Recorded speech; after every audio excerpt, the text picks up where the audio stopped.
से है तारती। श्री भागवत भगवान की है आरती, पापियों को पाप से है तारती। श्री भागवत भगवान की है आरती, पापियों को पाप से है तारती। श्री भागवत भगवान की है आरती, पापियों को पाप से है तारती। ये अमर ग्रंथ ये मूर्ति पंथ ये पंचम वेद निराला, नव ज्योति जगाने वाला। ये अमर ग्रंथ ये मोक्ष पंथ ये पंचम वेद निराला, नव ज्योति जगाने वाला। हरि नाम यही हरि धाम यही, हरि नाम यही हरि धाम यही, जग के मंगल की आरती, पापियों को पाप से है तारती। श्री भागवत भगवान की है आरती, पापियों को पाप से है तारती।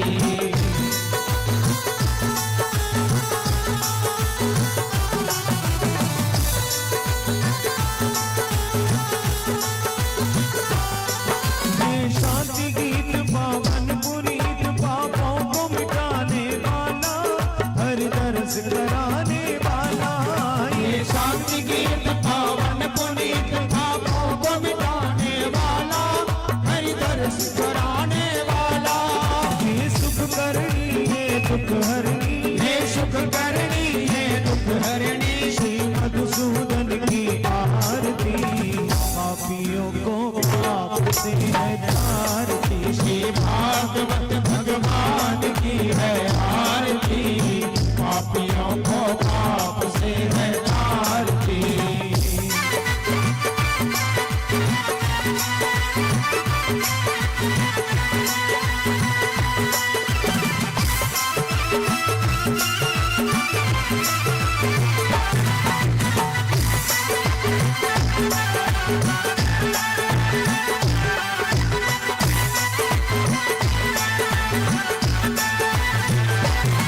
ये मधुर बोल जगपंथ कौन, सन्मार्ग बताने वाला, बिगड़ी को बनाने वाला। ये मधुर बोल जगपंथ बोल, सन्मार्ग बताने वाला, बिगड़ी को बनाने वाला। श्री राम यही घनश्याम यही, श्री राम यही घनश्याम यही, प्रभु की महिमा की आरती, राधे। पाप से है तारती। श्री भागवत भगवान की है आरती, पापियों को पाप से है तारती। भागवत भगवान की है आरती, पापियों को पाप से है तारती। श्री भागवत भगवान की है आरती, पापियों को पाप से है तारती।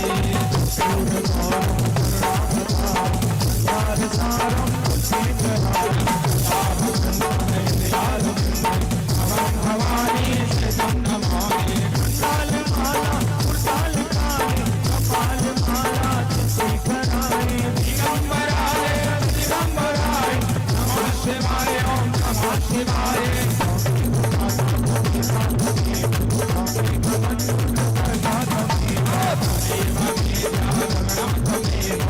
देव सर्वा मम देव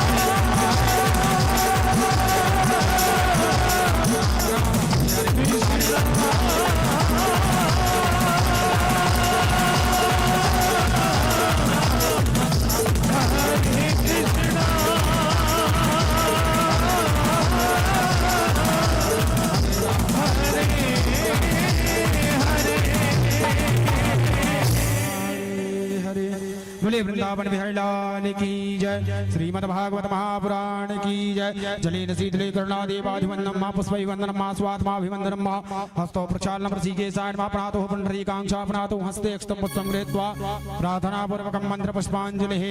नाना सुगन्धि पुष्पाणि यथा कालोद्भवानि च पुष्पाञ्जलिर्मया दत्तो गृहाणा परमेश्वर। सुमन सुगंधित सुमन लय सुमन सुगंधि अपार पुष्पांजलि अर्पण करूं सर्वदेव करो स्वीकार। सांगाय सपरिवाराय सयुधाय सकृतकाय प्रार्थना पूर्वकं मंत्र पुष्पांजलि समर्पयामि। बोले श्रीमद् भागवत महापुराण की जय।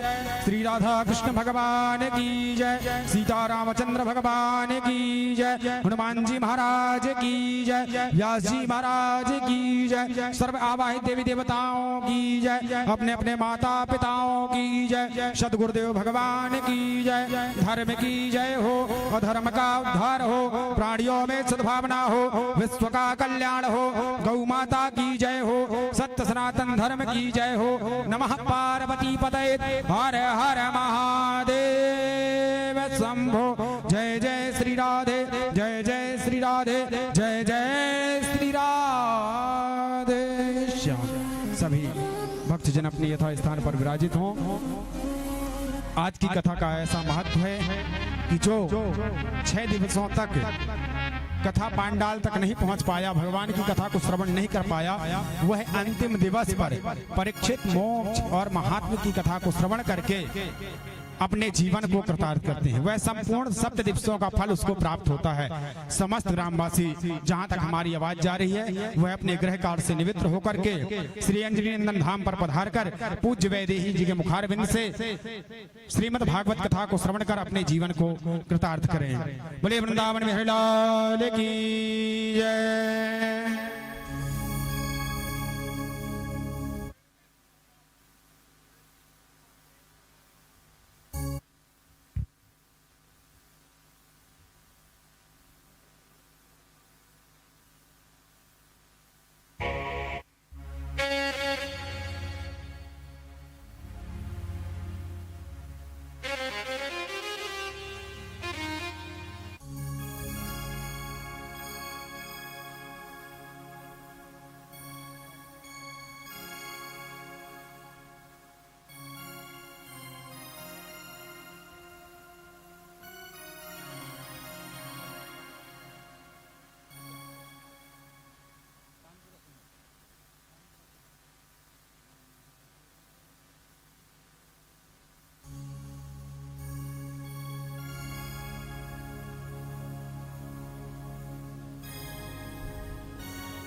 श्री राधे, श्री राधे, श्री राधे। हरि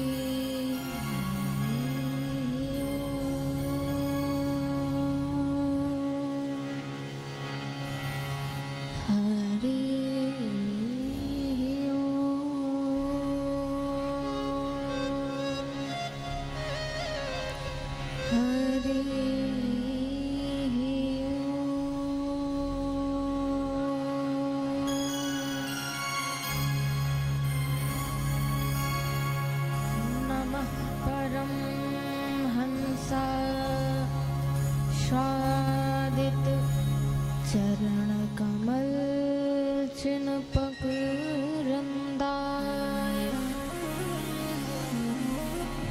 भक्त जन मानस निवासाय श्री रामचंद्र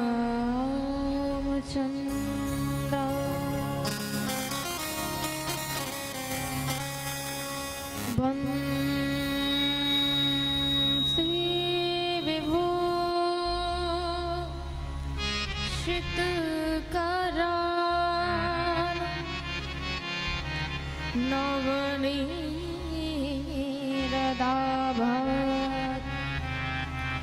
पीताम्बरादरुणबिम्ब फलाधरोष्ठात्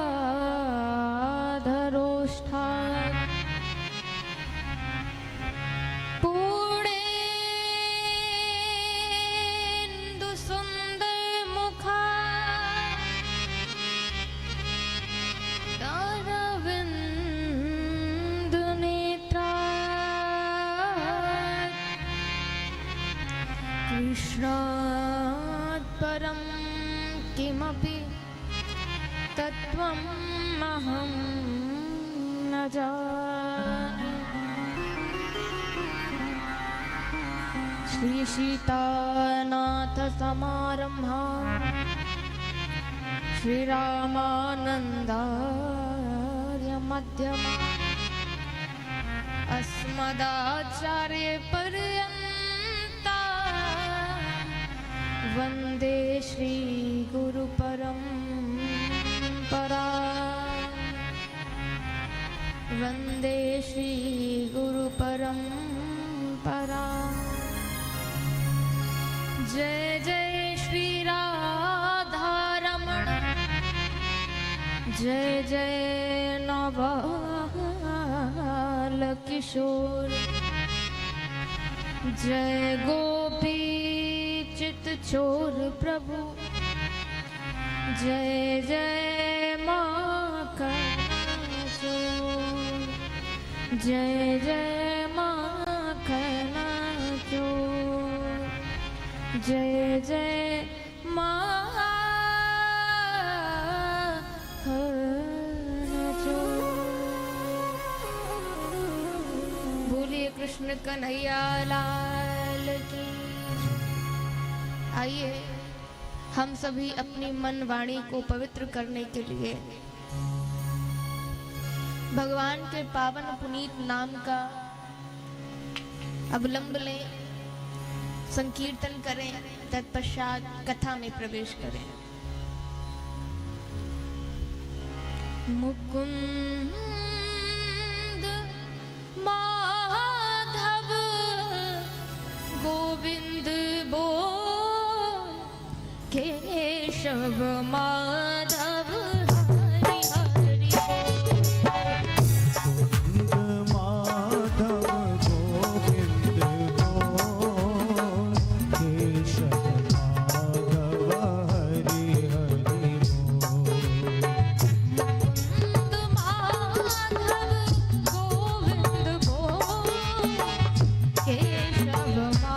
केशव माधव हरि हरि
कारण करुणा वरुणालय परात्पर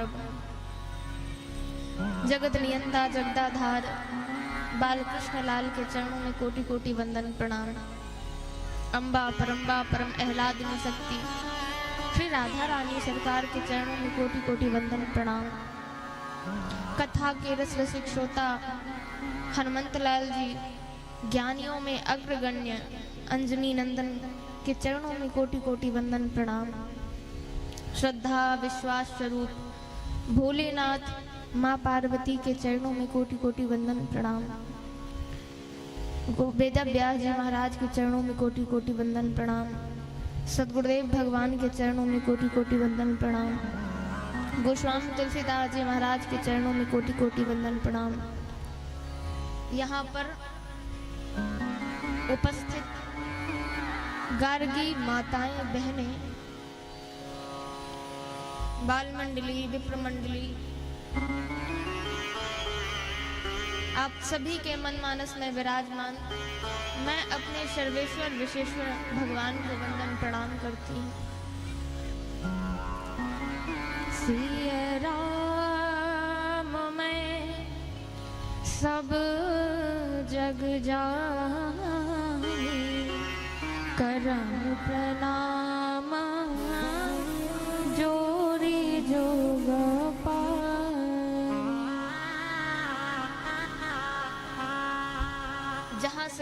जहाँ तक मेरी आवाज आप सभी ग्रामवासियों के कानों में पड़ रही हो, मैं इस व्यासपीठ से आप सभी लोगों को व्यासपीठ से सादर जय श्याराम, जय जय सीताराम, जय जय सीताराम, जय जय सीता। आज हम सभी इस भागीरथी गंगा में सप्तम दिवस में उपस्थित हुए हैं। आप सभी लोगों ने बहुत ही श्रद्धा भाव विश्वास के साथ कथा का श्रवण किया है।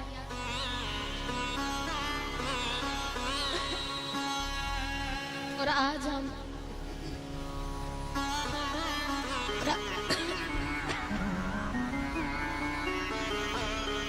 बोलिए श्यावर रामचंद्र की।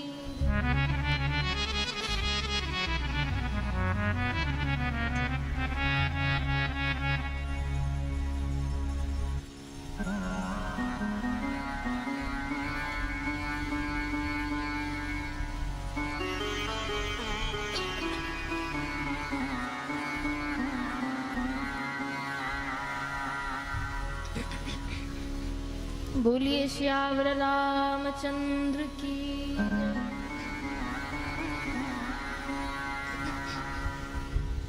कल हम आप सभी ने बड़े ही धूमधाम से रुक्मणी विवाह का आनंद लिया, झूमते नाचते गाते हुए और खूब आनंद मनाया। सुंदर श्याम सुंदर की रास लीला में भी कल प्रवेश हुआ, जहां पर जीवात्मा और परमात्मा का मिलन हुआ। उसी महारास का कल हम आप सभी ने वर्णन श्रवण किया। और आज विराम दिवस की वेला भी है, आज विराम दिवस है। तो ऐसा माना जाता है कि जो लोग किसी कारणवश इस कथा को श्रवण नहीं कर पाए, इस कथा पांडाल तक नहीं पहुंच पाए, तो महाराज इस 7वें दिवस की कथा को, जो भगवान के 7वें दिवस की कथा को, लीला चरित्रों को श्रवण कर लेगा, उसे उतना ही पुण्य मिलेगा जो श्री कृष्ण कन्हैया लाल की 7 दिनों की कथा है, उसे श्रवण कर ले।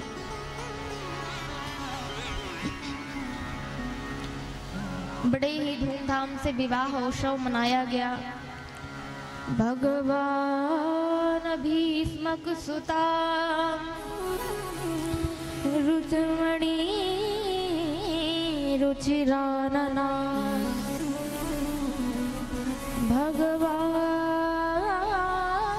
भीष्मक सुता रुक्मणी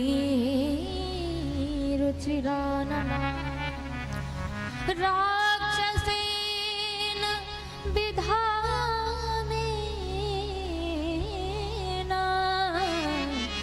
उपयेम इति श्रुतम् उपयेम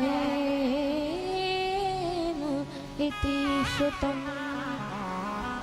लक्ष्मी स्वरूपा रुक्मणी जी का विवाह श्याम सुंदर से संपन्न हुआ और रुक्मणी जी से प्रद्युम्न जी का जन्म हुआ।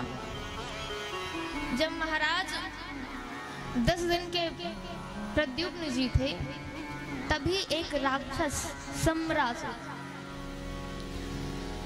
उस बालक को उठाकर विमान में बिठाकर आकाश मार्ग से उड़ गया और बीच समुद्र में जाकर फेंक दिया। बीच समुद्र में फेंका तो एक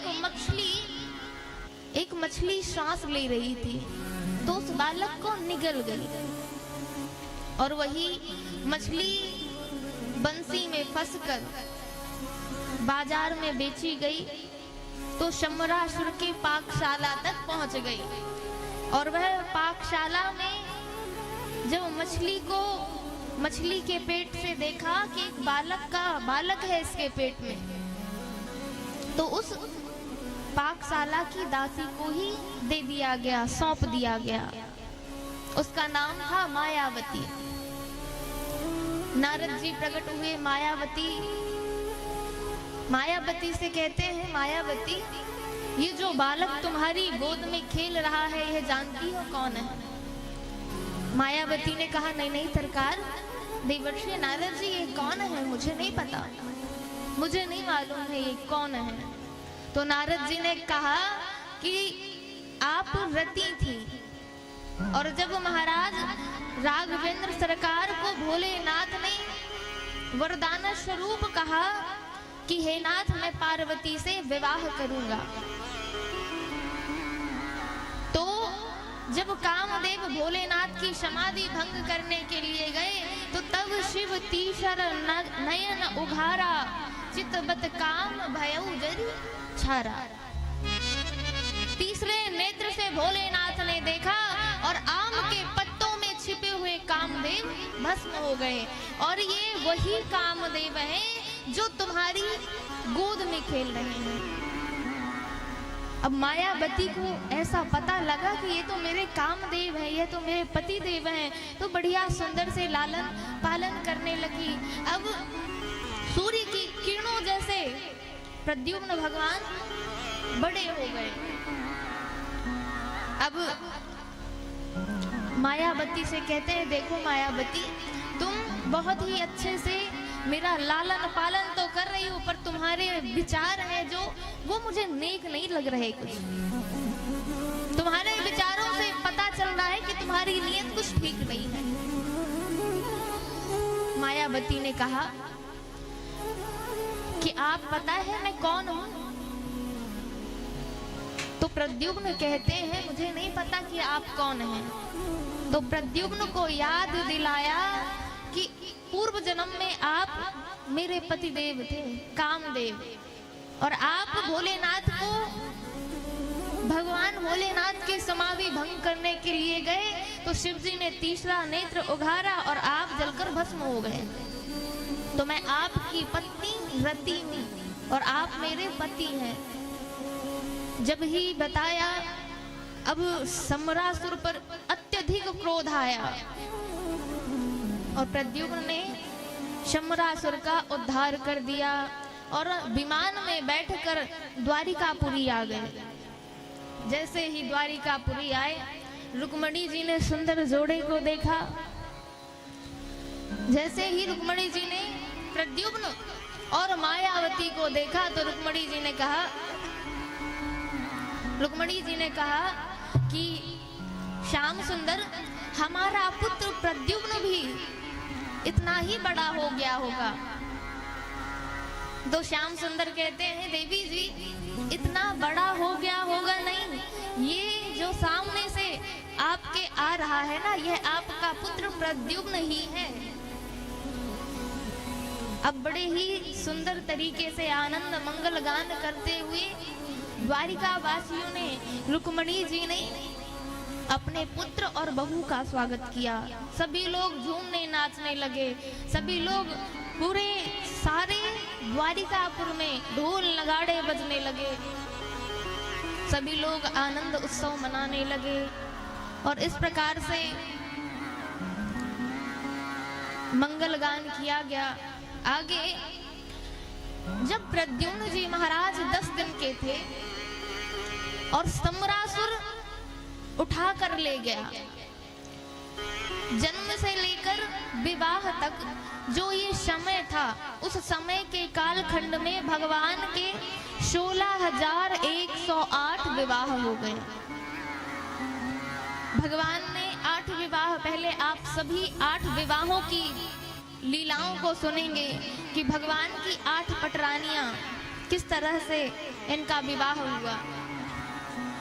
पहली रुक्मणी जी, जो जिनका वर्णन आप सभी लोगों ने कल ही श्रवण कर लिया है। दूसरा है सत्यभामा। सत्यभामा का विवाह कैसे हुआ श्याम सुंदर के साथ? तो महाराज, एक बार की बात है, शत्राजित राजा थे। यह सूर्य भगवान के बड़े ही उपासक थे। यह सूर्य भगवान के बड़े ही उपासक थे। सूर्य भगवान प्रकट हुए और कहा वरदान मांगो, और सूर्य भगवान ने श्रीमंतक मणि शत्राजित राजा को प्रदान कर दी, जिससे महाराज 8 भार सोना निकलता था। 1 भार मतलब 20 किलो। अब एक दिन द्वारिकानाथ के दर्शन करने के लिए शत्राजित राजा गया। सभी आगमों ने कहा कि लगता है सूर्य भगवान प्रकट हो गए हैं। तो माधव ने कहा, ठाकुर जी ने कहा, कोई सूर्य भगवान प्रकट नहीं हो गए हैं, यह शत्राजित राजा आ रहा है। और सूर्य भगवान प्रसन्न होकर शत्राजित को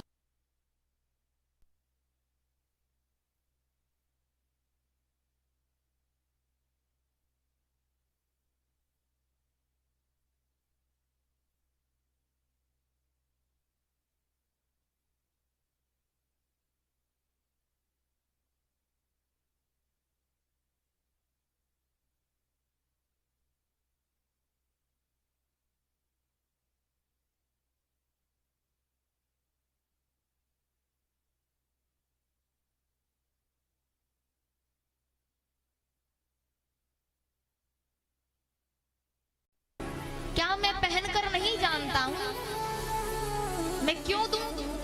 यादवों ने कहा, ठीक है तुम्हारी वस्तु है भाई, मत दो, कोई बात नहीं। अब एक दिन शत्राजित राजा का भाई, छोटा भाई प्रसेन, वह अपने बड़े भैया से कहता है, भैया आज ये जो मेरा मन है, ये मेरा मन आपकी जो इस मंतक मणि है, ये मुझे दे दीजिए, मैं पहनना चाहता हूँ। तो बड़े भैया ने, शत्राजित राजा ने अपने भाई प्रसेन को दे दी। अब वह इस मंतक मणि पहनकर घूमने भ्रमण करने के लिए निकला। जंगल में पहुंचा, एक शेर ने देखा तो हमला कर दिया, हमला किया और इस मंतक मणि प्रसेन का तो वध कर दिया। इस मंतक मणि अपने मुंह में दबाकर यहाँ वहां भागने लगा। और तभी रीछराज जामवंत ने देखा ये प्रकाश कहाँ से आ रहा है।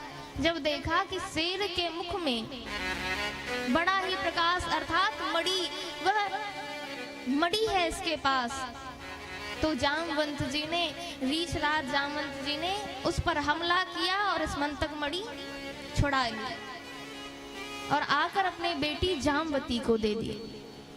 अब महाराज शत्राजित राजा विचार करे कि 4 दिन हो गए, मेरा भाई प्रसेन अब तक नहीं आया। यादवों ने कहा था कि ये मणि आप हमारे श्याम सुंदर को दे दीजिए, द्वारिकाधीश को दे दीजिए। तो मुझे ऐसा शक है कि कृष्ण ने ही मणि को छुड़ा लिया और मेरे भाई का वध कर दिया। अब देवी जी से कहता है, अपनी पत्नी से कहता है कि देखो देवी, मुझे ऐसा लग रहा है कि कृष्ण ने ही, उन यादवों ने ही मेरे भाई को मार दिया। पर देखो अभी केवल अनुमान है, प्रमाण नहीं है, तो किसी से कहना मत। परंतु देवी जी बेचारी एक दिन नहीं किसी के घर जा रही हैं, 2 दिन 3 दिन, पर देवियों की आदत होती है कि उनके पेट में कोई बात पचती नहीं है, डाइजेस्ट नहीं होती। तो 1 दिन नहीं बताया, 2 दिन नहीं बताया, 3 दिन नहीं बताया, 4 दिन नहीं बताया, 5वें दिन खलबली मच गई। तो अपनी पड़ोसन के यहाँ गई और कहा, अरे सुनती है? तो पड़ोसन ने कहा, क्या सुनाना चाहती हो? अरे वो जो सत्राजित मेरे पति है ना, उन्होंने कहा कि एक दिन जब मैं द्वारिका गया तो यादवों ने कहा कि श्री कृष्ण को ये मणि दे दो, परंतु नहीं दी। तो ये जो श्री कृष्ण है ना, इसने श्रीमंतक मणि भी ले ली और मेरे देवर को भी मार दिया। अब ये बात फैलते फैलते फैलते द्वारिकाधीश के कानों में पड़ी। द्वारिकाधीश के कानों में पड़ी महाराज। तो उन्होंने विचार किया कि देखो भैया, जगत जानता है कि मैं माखन चोरी करता हूँ, परंतु आज तो लोगों ने कह दिया कि स्मंतक मणि भी मैंने चुरा ली। अगर मैंने इस कलंक को नहीं मिटाया तो ये जन्म जन्मांतर तक ये कलंक मुझे लगा। जामवंत जी में और श्याम सुंदर में 27 दिन तक ये द्वंद्व युद्ध चलता रहा, परंतु 28वें दिन नस नस ढीली कर दी, पटक दिया जामवंत जी महाराज को। तो जामवंत जी हाथ जोड़कर कहते हैं, बस प्रभु, मैं पहचान गया कि आप वही राम हैं जिनसे मैंने वरदान मांगा था। कौन सा वरदान? जब राम जी का राज तिलक हुआ, राज्याभिषेक हुआ, तब सबसे कहा कि मांगो, क्या क्या वरदान चाहिए आप लोगों को। सबने सब कुछ मांग लिया, परंतु महाराज जामवंत जी ने कहा कि प्रभु एक बात बोलूं, आपको बुरा ना लगे तो। भगवान ने कहा, कहो क्या कहना है। तो जामवंत जी ने कहा, सरकार मुझे आपसे 2-2 हाथ करने हैं, आपसे युद्ध करना है। भगवान ने कहा, जामवंत जी ये करना अभी उचित नहीं है, अभी मर्यादित नहीं है, मैं राम के रूप में अवतरित हुआ हूँ, पर आपका ये जो मनोरथ है मैं जरूर पूर्ण करूंगा और बहुत ही जल्द मैं आपका जो मनोरथ है वह पूर्ण करूंगा।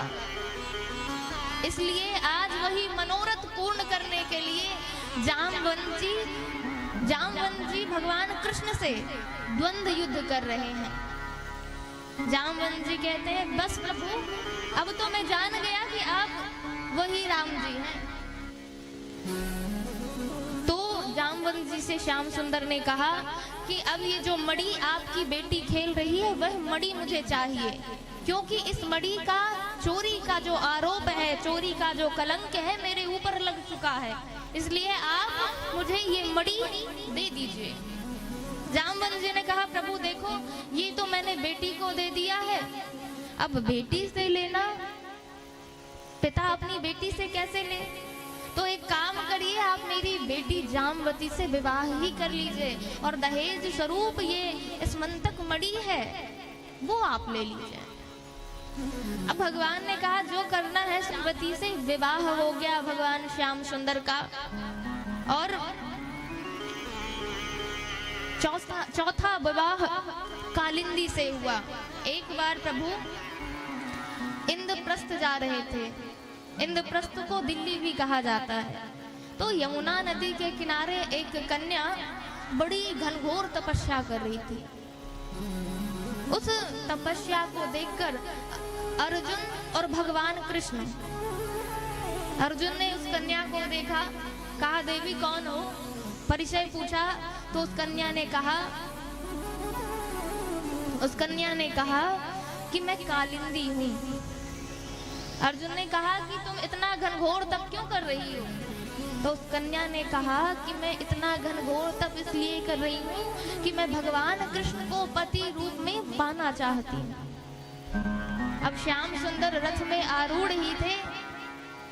अर्जुन ने बताया श्याम सुंदर को और भगवान श्याम सुंदर ने उसी वक्त कालिंदी का पानी ग्रहण किया। इस प्रकार से चौथा विवाह संपन्न हुआ। पांचवा विवाह मित्रविंदा। बिंद और अनुबिंद ये दोनों भाई थे जिनकी बहन मित्रविंदा थी। अब महाराज ये हस्तिनापुर इन्होंने विचार किया कि क्यों ना हम अपनी लाडली बहन का विवाह दुर्योधन से करा दें, क्योंकि वह क्लोधपन्न है, संपन्न है। इसलिए हम विचार करते हैं कि अपनी बहन का जो पाणी ग्रहण संस्कार है वह हम दुर्योधन से करा दें, तो हमारा अच्छा सामंजस्य भी बन जाएगा। अब जैसे ही स्वयंवर रचाया गया, वहां पर दुर्योधन भी था, पर दुर्योधन से पहले मित्रविंदा ने श्री श्याम सुंदर को देखा, तो श्याम सुंदर के रूप को देखकर मित्रविंदा ने जयमाल भगवान कृष्ण पर डाल दी, पहना दी। इस प्रकार से उनका पांचवा विवाह हुआ। छठवां विवाह एक थे राजा कौशल नरेश नाम था उनका, नगरजीत भी उनको कहा जाता है। और महाराज इनकी पुत्री थी सत्या देवी।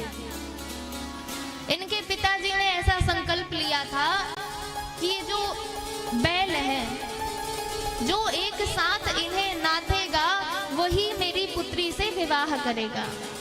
भगवान ने एक साथ 7 रूप बनाए और उन 7 को एक साथ नाथ दिया। इसीलिए भगवान का जो छठवां विवाह हुआ सत्या देवी से संपन्न हुआ।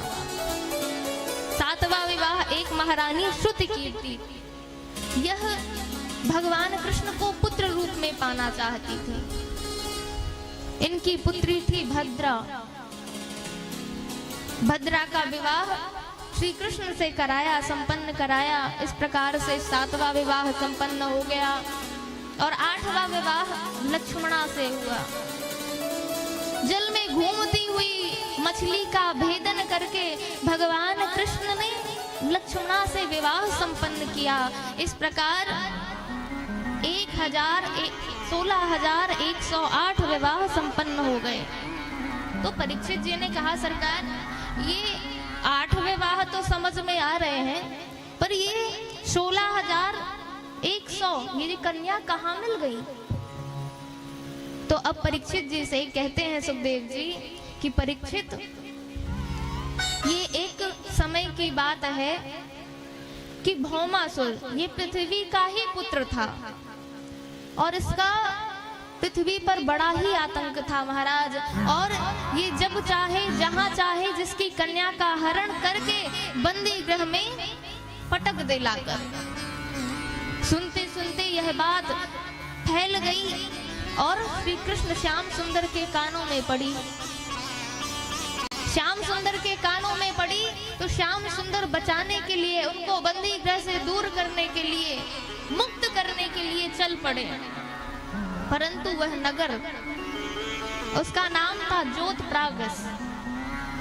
और महाराज जोतप्रातिस नगर में एक मुर नाम का दैत्य था। वह नगर खाई से जल में भरा हुआ था, उसमें कोई प्रवेश नहीं कर सकता था। एक ही द्वार था जहां पर पंचमुखों का मुर नामक दैत्य उसकी रक्षा करता था। अब जैसे ही श्याम सुंदर पहुंचे हैं, प्रथम द्वार पर ही मुर नामक दैत्य 5 सुदर्शन को छोड़ा है और 5 सिर उसके कट गए। और तब से भगवान श्याम सुंदर का नाम क्या पड़ा? मुरारी। मुरारी मुर के 5 सरों को काट दिया तो उनका नाम क्या पड़ा? मुरारी। बोलिए मुरारी भगवान की जय। आगे 16,108 पटरानियां हो गई। अब सरकार जो 16,100 कन्याएं थी उन्होंने कहा प्रभु हे भगवान आपने हमें मुक्त तो कर दिया, ना जाने हम कब से इस दैत्य के बंदी गृह में पड़ी हैं। आपने मुक्त तो कर दिया, परंतु अब हम जाएं कहां? अब हमारा कौन है सहारा? अब तो हमें संदेह है कि हम इस दैत्य के बंदी गृह में रहने से हमारे माता पिता भी हमें शायद ही स्वीकार करें, और हमारे माता पिता स्वीकार कर भी लें तो हमारा पानी ग्रहण कौन करेगा? हमारा तो कोई नहीं है। और सत्य बात तो यह है, जब जीवात्मा सारे संसार से ठोकर खाकर आता है ना, तब उसे पता चलता है कि मेरा संसार में कोई नहीं है। कौन है संसार में? कोई नहीं है तो अपना कौन है? तो उन सभी कन्याओं ने कहा, सरकार हमारा कोई सहारा नहीं है, अब हम कहाँ जाएं, क्या करें, किसका आश्रय लें?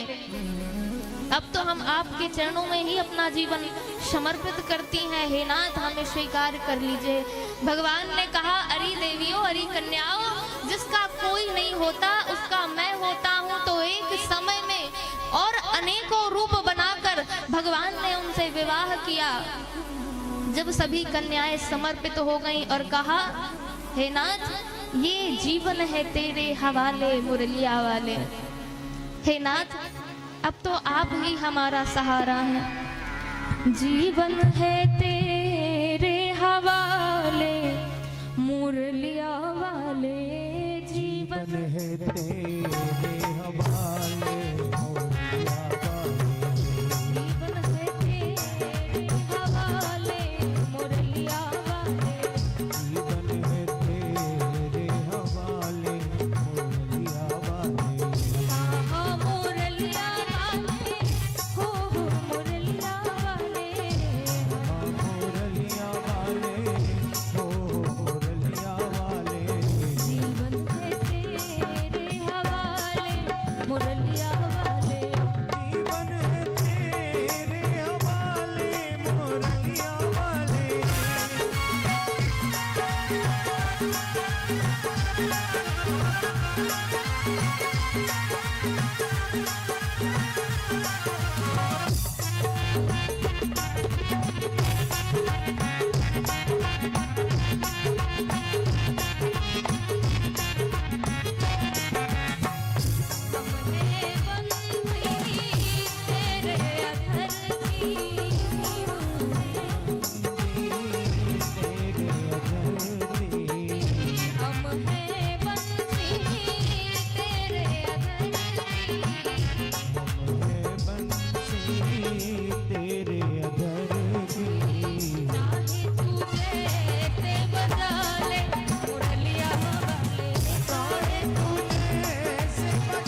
मुरलिया वाले जीवन है तेरे हवाले मुरलिया वाले जीवन है तेरे हवाले मुरलिया वाले मुरलिया वाले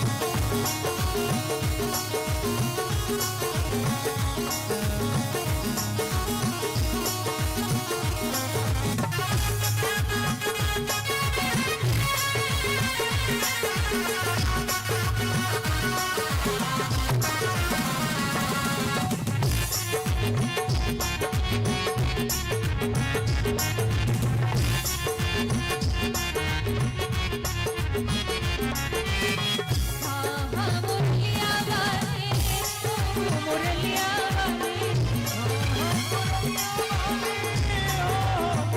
वाले ओ मुरलिया वाले जीवन है तेरे हवाले मुरलिया वाले जीवन है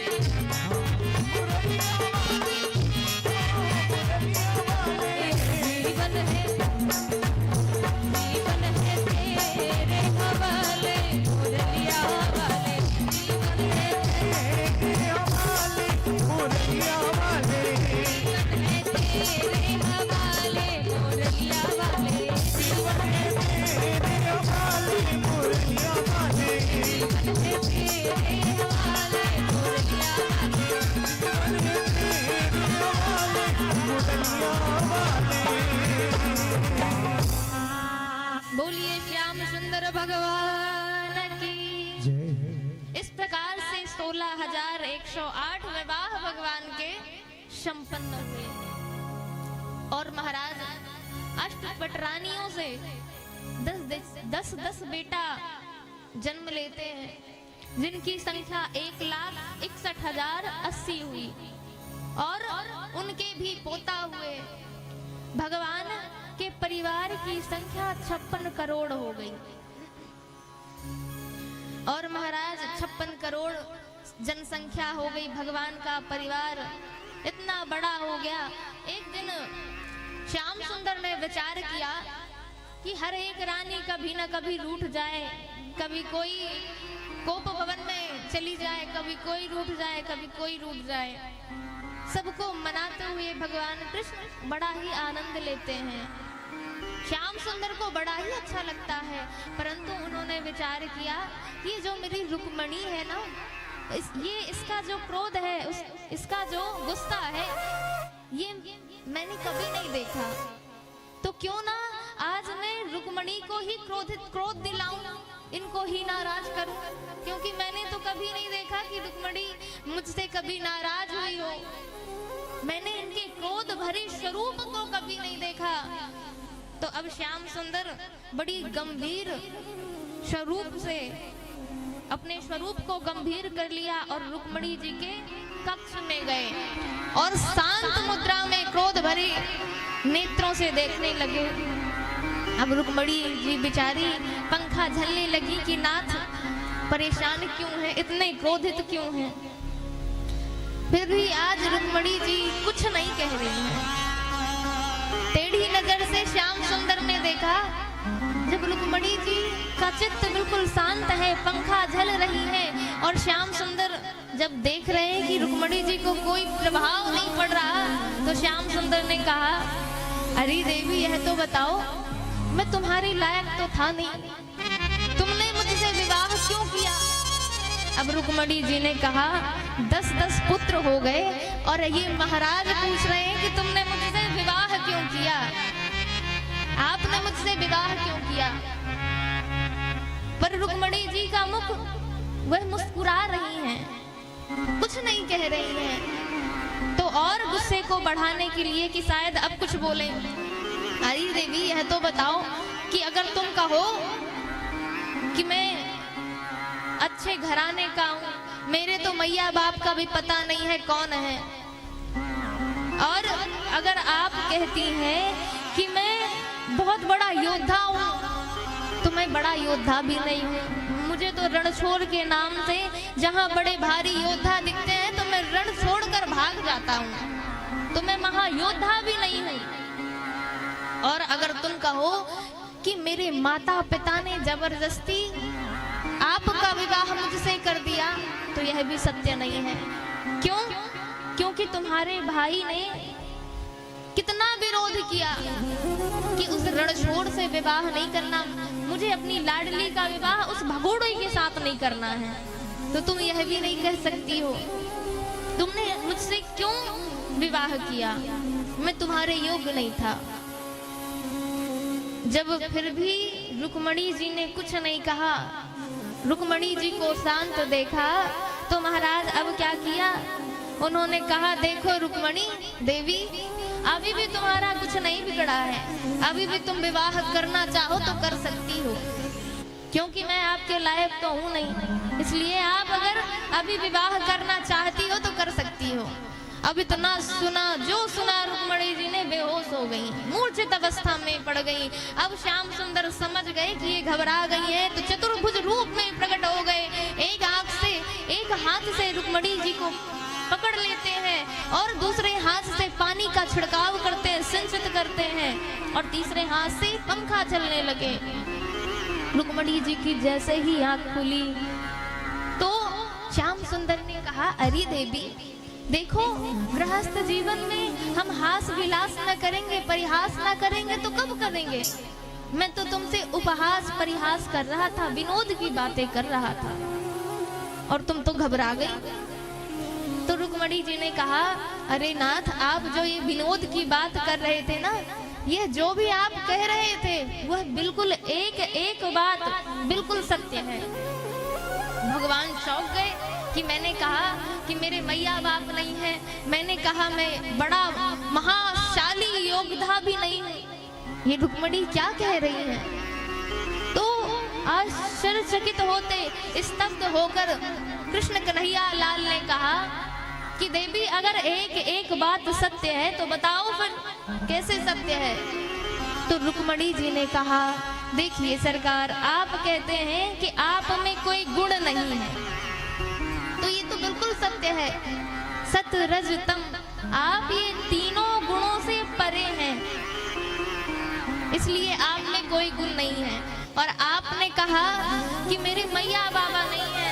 सरकार, आपके मैया बाबा होंगे भी कहाँ से, सबके मैया बाबा तो आप ही हो, तो आपके मैया बाबा कहाँ से होंगे। और आपने कहा कि मैं रणछोड़ हूँ, मैं छोड़कर सबको भाग जाता हूँ। जब युद्ध में कोई वीर योद्धा देखता हूँ तो मैं रण छोड़कर भाग जाता हूँ। तो ये बताओ सरकार, जो भक्त जिसके हृदय में काम क्रोध लोभ मोह हो, वहां आप नहीं जाते हो। आप कहाँ जाते हो? जिसके हृदय में, जिसके हृदय के मंदिर में आप विराजमान हो, आपकी भक्ति माता ज्ञान वैराग्य विराजमान हो, आप वहां बसते हो। क्यों? क्योंकि आपको निर्मल मन, निर्मल ही मन, और जिसका मन कैसा हो, गोस्वामी तुलसीदास जी महाराज ने वर्णन किया है। क्या वर्णन किया? निर्मल मन, निर्मल मन जन तो मोहि पावा, निर्मल मन जन तो मोहि पावा, मोहि कपट चल छेद न आवा, कपट चल छेद न आवा, निर्मल मन जन सो मोहि पावा, निर्मल मन जन तो मोहि पावा, निर्मल मन जन सो मोहि पावा, निर्मल मन जन तो मोहि पावा, मोहि कपट, मोहि कपट चल छेद न आवा, मोहि कपट चल छेद न आवा, मोहि कपट चल छेद न आवा, कपट चल छेद न आवा। हरिरप निज लोकम सर्वथा तो विहाय, तेषां सूत्र भक्तो विनद्धः, अर्थात आप ऐसे जिनके हृदय में भक्ति, ज्ञान, वैराग्य और आपकी भक्ति रूपी कौमुदी चरित्र उनके हृदय में, मन मानस में चलने लगे प्रभु, तो आप उनके हृदय में जाकर विराजमान हो जाते हैं। और कैसे विराजमान होते हैं? अपने वैकुंठ को छोड़कर उस भक्त के हृदय में आप जाकर विराजमान हो जाते हैं। उस प्रेम की रस्सी से बंधकर, उस प्रेम की डोरी से बंधकर उनके हृदय में जाकर वास करने लगते हैं। और जब ही श्याम सुंदर ने रुक्मणी जी की बातों को सुना है तो कहते हैं, रुक्मणी तुम कितनी विद्वान हो, तुम कितनी गुणवान हो, मुझे तो नहीं पता था कि तुम्हारे अंदर ऐसी ऐसी योग्यता है। अगर मैं आपसे आज विनोद में ऐसे प्रश्न ना करता तो आपके अंदर जो योग्यता है, आपके अंदर जो ज्ञान है, मुझे नहीं पता चलता, आपकी योग्यता मुझे नहीं पता चलती। इस प्रकार से महाराज रुक्मणी और श्याम सुंदर में वार्ता चलती है, हास परिहास विनोद की बातें।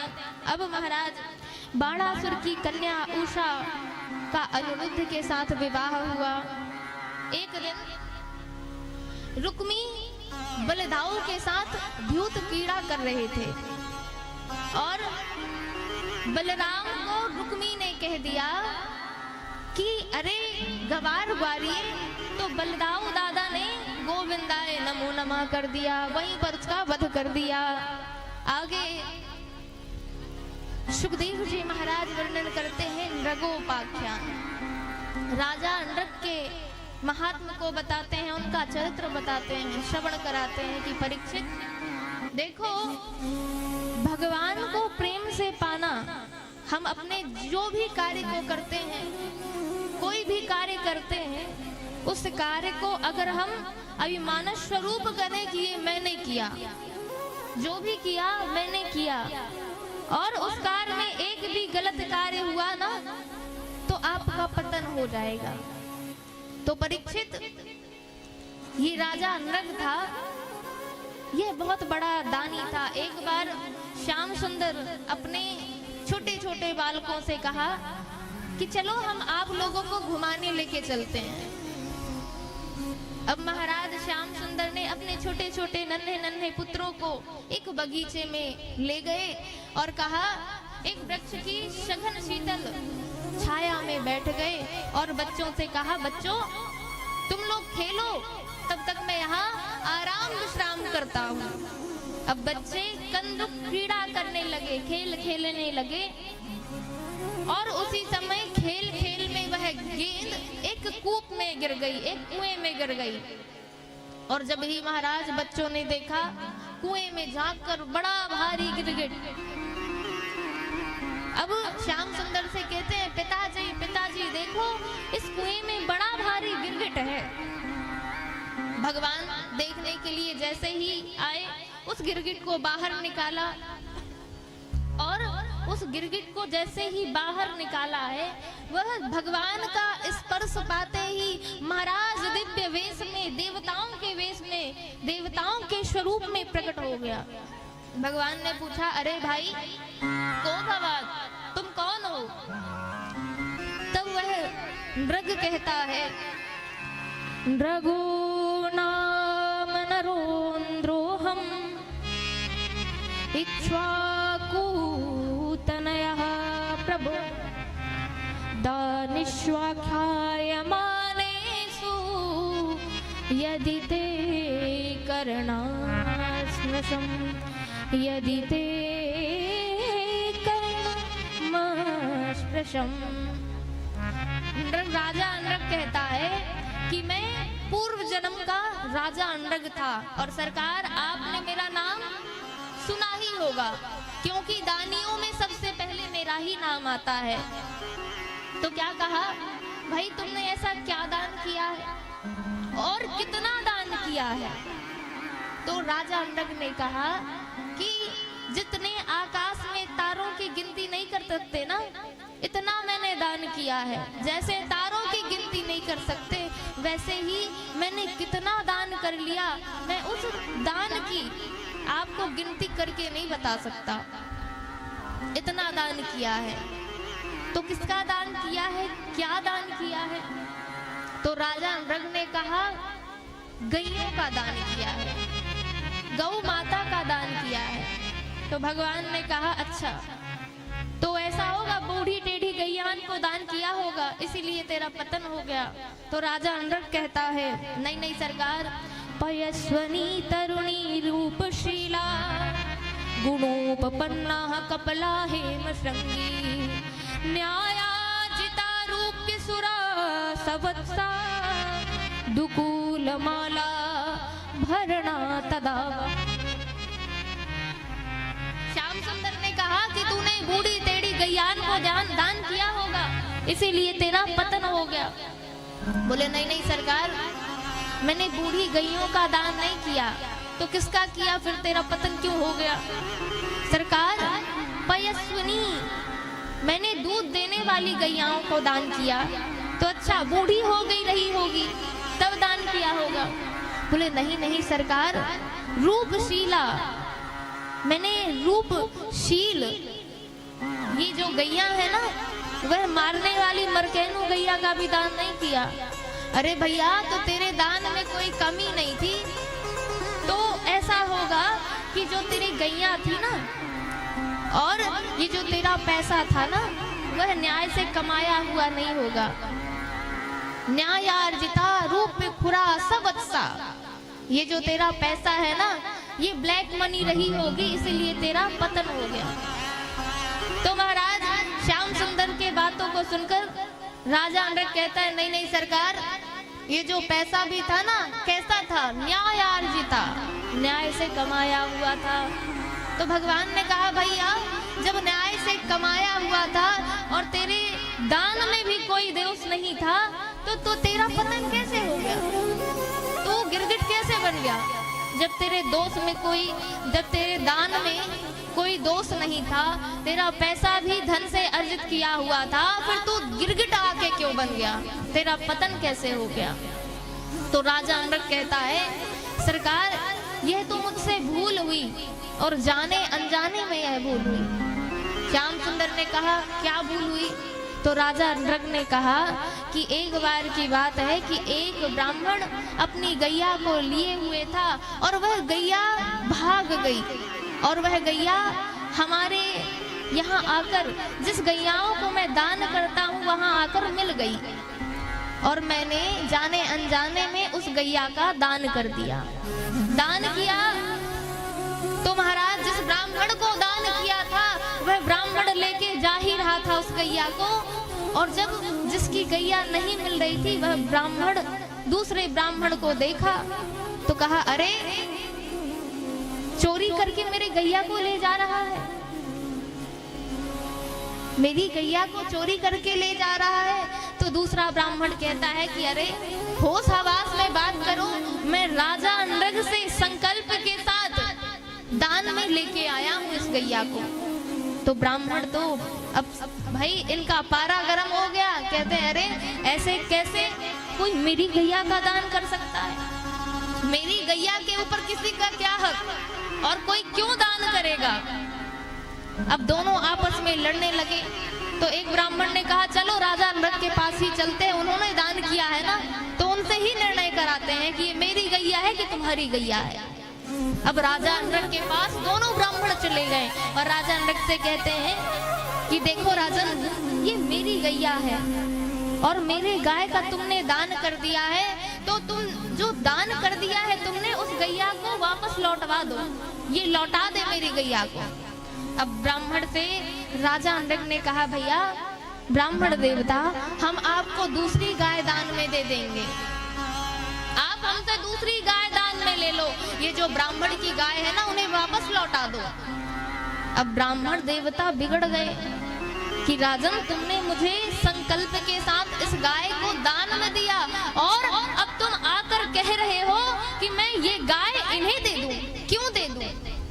अब दोनों आपस में लड़ने लगे महाराज, और अंत तो गत्वा निष्कर्ष ये निकला कि अब ना मुझे चाहिए। अब दोनों ब्राह्मण कहते हैं अब तुम ही रखे रहो इस गाय को, और वह लड़ते लड़ते पुनः चले गए। इस कारण से मेरा पतन हो गया। जब मैं यमराज के पास गया, यमपुरी को गया, तो यमराज ने कहा, देखो राजा, अपितु तुमने बहुत दान किया है, पर तुमसे एक गलती, एक अपराध तो हो ही गया है।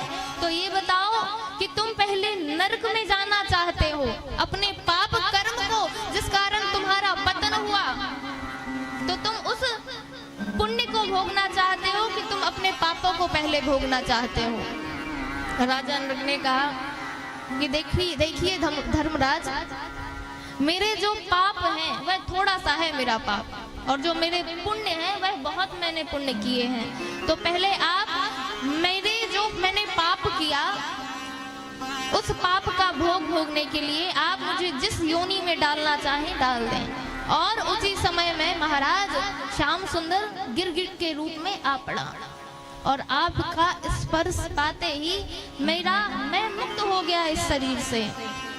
तो देखिए भैया, यह जो प्रसंग है, इस प्रसंग से बड़ी सुंदर सीख मिलती है हम आप सभी को। और भगवान श्याम सुंदर ने अपने पुत्रों को भी समझाया, कहा कि देखो, राजा नृग ने जानबूझकर नहीं, अनजाने में इससे एक अपराध हुआ। क्या अपराध हुआ कि इसने यह अपने आप को अभिमानी और महाअभिमानी समझता था, अपने आप को महाअभिमानी मानता था। क्यों? क्योंकि वह ना जाने कितने दान किया, इसलिए वह अपने कर्म का अभिमान, उसको अपने कर्म का अभिमान था। पर देखो, जाने अनजाने में उसने गलती कर दी, उसने एक अपराध किया, और क्या उसका अपराध परिणाम स्वरूप क्या मिला कि उसे गिरगिट बनना पड़ा। क्यों बनना पड़ा? कि एक ब्राह्मण के धन को, एक ब्राह्मण की गैया को जाने अनजाने में अपना मान लिया, तो उसको इसका पतन हो गया, उसको ये पाप भोगना पड़ा। तो श्याम सुंदर कहते हैं कि देखो बेटो, देखो पुत्रों, जाने अनजाने में उसने पाप किया, तो उसका पाप का फल गिरगिट के रूप में प्राप्त हुआ, गिरगिट की योनि प्राप्त हुई। और मान लो कि जानबूझकर ब्राह्मण के धन को अपना धन मानोगे तो भगवान ही जाने क्या मिलेगा, कितना फल मिलेगा, कौन सी योनि प्राप्त होगी। इसीलिए ब्राह्मण के धन को कभी अपना नहीं मानना चाहिए। तो बोलिए बांके बिहारी लाल की जय। इस प्रकार से नगो उपाख्यान श्रवण कराते कराते श्याम सुंदर अपने आश्रम आए। और एक दिन की बात है कि बलराम दाऊ ने कहा कि श्याम सुंदर, कन्हैया, हम दोनों जब आए थे मथुरा तो हमने कहा था कि हम परसों आ जाएंगे, परंतु परसों का कहकर हम आज तक नहीं गए। तो दादा ने कहा कि चलो कन्हैया, हम वृंदावन भ्रमण करके आते हैं, वृंदावन चलते हैं। तो कन्हैया ने कहा, बलदाऊ दादा, अगर आपको जाना है भ्रमण करने, ब्रजधाम जाना है तो आप जा सकते हैं, मैं नहीं जाऊंगा। दाऊ दादा ने कहा, ठीक है, तुम नहीं जाओगे तो मुझे तो जाना है, मैं तो जाऊंगा। अब महाराज दाऊ दादा चल पड़े, परंतु गर्मी का समय था। गर्मी से संतप्त होने के कारण दाऊ दादा ने यमुना जी को बुलाया कि यमुना, हम तुम में विहार करना चाहते हैं। तो दाऊ दादा जब ऐसा कह के पुकार रहे थे यमुना मैया को, तो यमुना मैया ने कहा कि अरे मैं नहीं आऊंगी, किसी के बुलाने में मैं आ जाऊं, ऐसा कैसे हो सकता है। जिसे प्यास लगती है तो वो कुएं के पास जाता है, कुआं उसके पास नहीं आता। तो अगर आप गर्मी से संतप्त हैं, आप शीतल होना चाहते हैं, तो आप मेरे पास आइए। अब दाऊ दादा को क्रोध आ गया और कहा कि अरे यमुना, तुमने मेरा अपराध किया है, मेरे वाक्यों की अवज्ञा की है, अब मैं तुम्हारे अस्तित्व को समाप्त कर दूंगा। और जैसे ही दाऊ दादा ने मूसल उठाया, मूसल उठाते ही जैसे ही मैया को प्रहार करने लगे तो अब कहती हैं दाऊ दादा से यमुना मैया कि राम राम महाबाहो न जाने तब विक्रमम यस्यै कांसेन विधिता जगती जगतापते। उद्धव जी, मैंने आपके बल का अनुमान नहीं लगाया था, आप मेरी रक्षा करें, आप मेरी रक्षा करें। और शरण में पड़ गई कि उद्धव जी मेरी रक्षा कीजिए। और आज भी उद्धव जी ने जो हल मुसर प्रहार किया था तो आज भी यमुना मैया एड़ी टेढ़ी बहती है। आज भी उनके बल का प्रमाण, आज भी उनके बल का साक्ष्य है।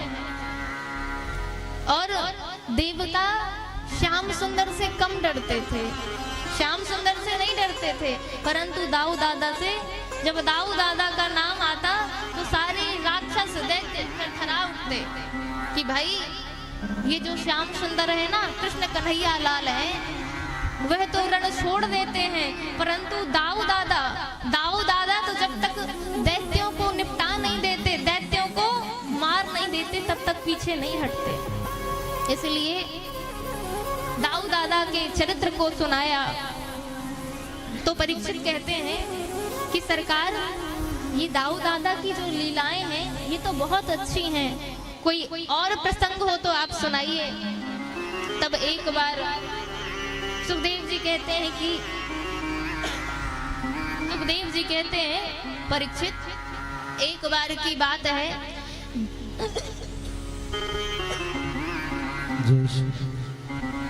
एक बार की बात है कि दुर्योधन की पुत्री थी लक्ष्मणा, और जैसे ही सांब ने देखा लक्ष्मणा को तो वह मोहित हो गए, उनके रूप में मोहित हो गए।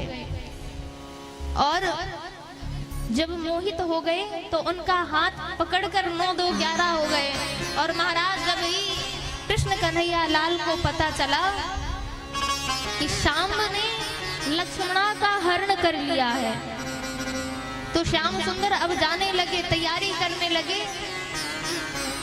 और जब जाने लगे तो दाऊ दादा ने कहा कि अरे कन्हैया देखो, तुम्हें जाने की आवश्यकता नहीं है, मैं ही बात करता हूं, क्योंकि दुर्योधन मेरा चेला है। बोलिए राघवेंद्र सरकार की जय।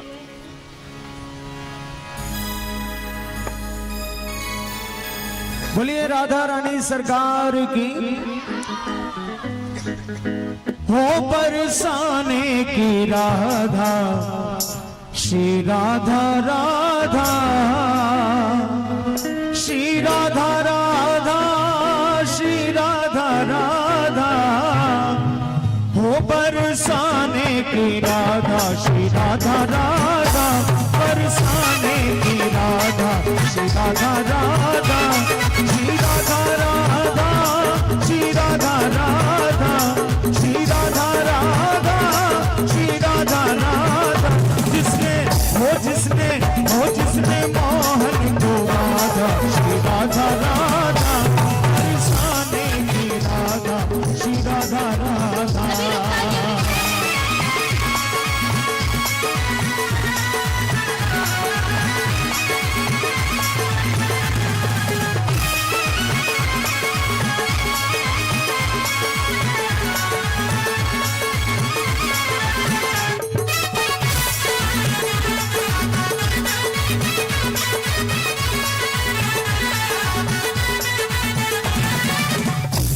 राधा कृष्ण की दुलारी, श्री राधा कृष्ण की दुलारी, भान की दुलारी मैया की रत की प्यारी, भान की दुलारी मैया की रत की प्यारी। श्री राधा राधा, श्री राधा राधा, श्री राधा राधा, श्री राधा राधा। एक बार सभी लोग हाथों को उठाएंगे। हो करती कृपा अगाधा, श्री राधा राधा, बरसाने की राधा, श्री राधा राधा।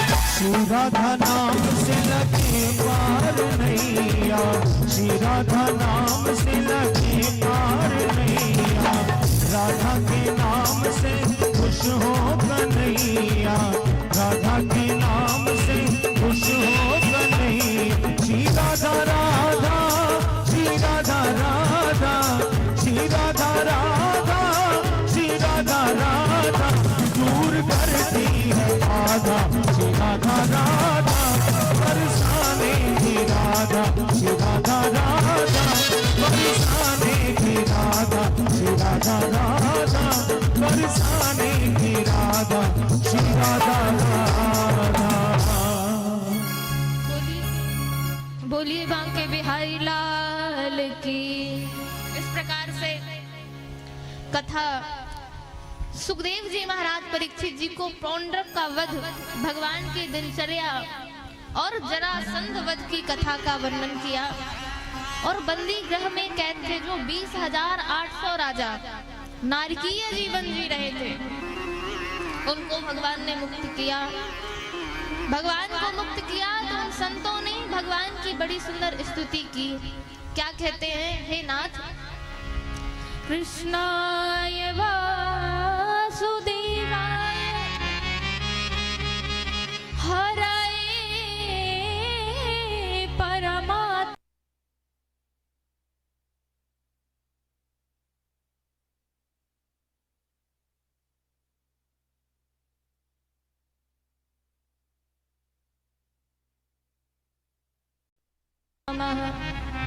देखिए जो ये श्लोक है ना, जब हमारे जीवन में दुख या आपत्ति विपत्ति, जब हमारा दिमाग काम ना करे और हर तरीके से हम हताश निराश हो जाएं, तब हमें इस श्लोक का पाठ करना चाहिए। और जो भी आदियां व्याधियां हैं, इसका आप पाठ करेंगे ना तो वह आदियां व्याधियां बीमारियां सब समाप्त हो जाएंगी। तो महाराज इस प्रकार से राजसूय यज्ञ का वर्णन करते हैं और सुखदेव जी कहते हैं कि हरि अनंत हरि कथा अनंत, हरि अनंत कथा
श्याम सुंदर सरकार की। अब सुखदेव सुखदेव जी महाराज कहते हैं कि देखो परीक्षित, ये भगवान की लीलाएं हैं, भगवान के चरित्र हैं। बहुत प्रकार से संत गाते हैं भगवान के लीला चरित्रों को। अब बताओ कि आप क्या सुनना चाहते हो। तो परीक्षित ने कहा, भगवान, मैंने सुना है कि भगवान को दीन बंधु कहा जाता है। दीन बंधु अर्थात दीनों के बंधु। तो कभी भगवान ने यह बताइए कि दीनों पर भी कृपा की है। तो सुखदेव जी कहते हैं, हाँ परीक्षित, भगवान दीन बंधु हैं और दीनों पर ही कृपा करने वाले हैं, इसीलिए इनको दीन बंधु कहा गया। तो परीक्षित जी महाराज कहते हैं कि कोई ऐसी कथा जिसमें भगवान श्याम सुंदर ने उस दीन के ऊपर कृपा करी हो। तो सुखदेव जी कहते हैं, अब सुखदेव जी महाराज सुदामा जी का चरित्र सुनाने लगे और कहते हैं, कृष्णस्यासीत सखा कश्चित् ब्राह्मणो ब्रह्मवित्तमं विरक्तेन्द्रियार्थेषु प्रशान्तात्मा जितेन्द्रियः। विरक्तेन्द्रियार्थेषु जिते प्रशांतात्मा जितेन्द्रियः। सुखदेव जी परिचय कराते हैं सुदामा जी का और कहते हैं कि यह बड़े ही गरीब थे। कैसे और धनी किस बात के थे? प्रशांतात्मा जितेन्द्रियः, इन्होंने अपनी इंद्रियों को वश में किया है।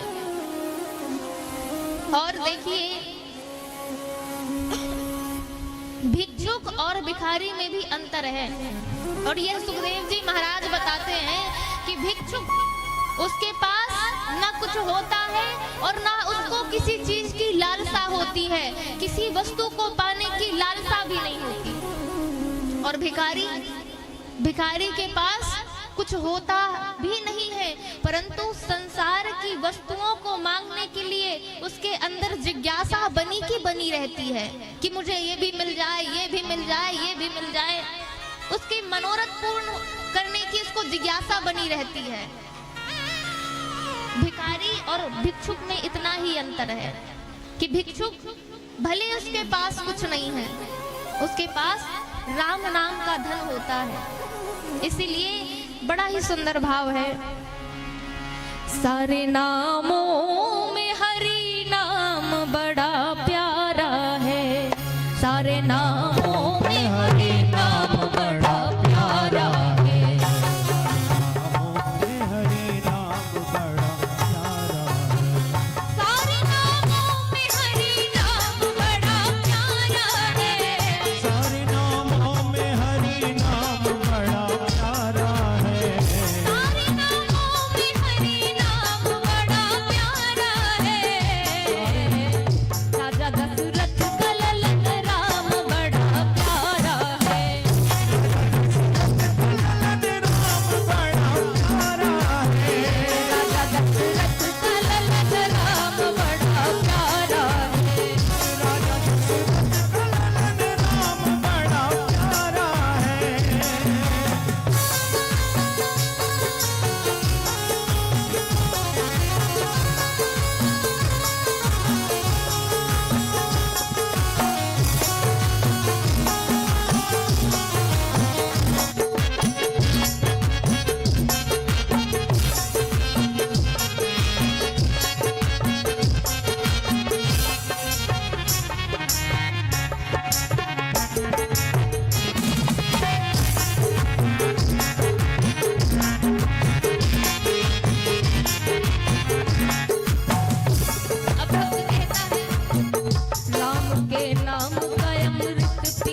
राम का वो नाम बड़ा प्यारा है। नाम का वो नाम बड़ा प्यारा है। सारे नामों में हरि नाम बड़ा प्यारा है। सारे नामों में हरि नाम बड़ा प्यारा है। सभी लोग तालियों की ताकत से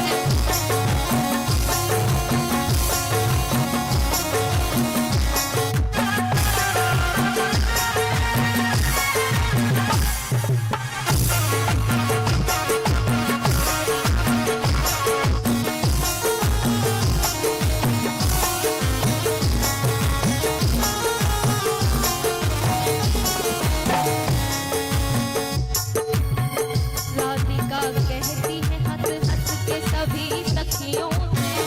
राधिका कहती है हंस हंस के सभी सखियों से। राधिका कहती है हंस हंस के सभी सखियों से।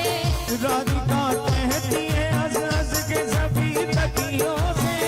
राधिका कहती है हंस हंस के सभी सखियों से। राधिका कहती है हंस हंस के सभी सखियों से। राधिका कहती है हंस हंस के सभी सखियों से। मुरलीवाला मेरा घनश्याम बड़ा प्यारा है। मुरलीवाला मेरा श्याम बड़ा प्यारा है। मुरलीवाला मेरा घनश्याम बड़ा प्यारा है। वाला मेरा घनश्याम बड़ा प्यारा है।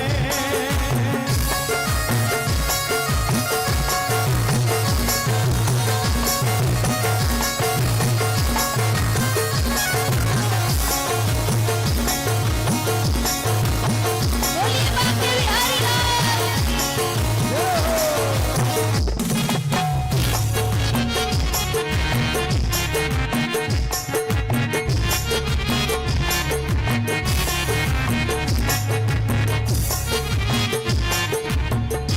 सारे नामों में हरि नाम बड़ा प्यारा है।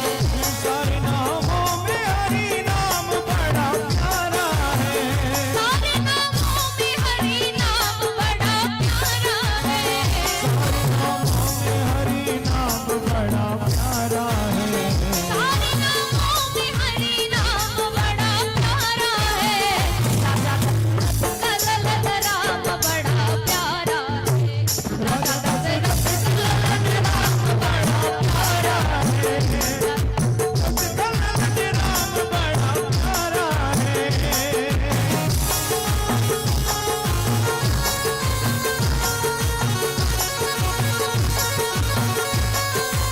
राम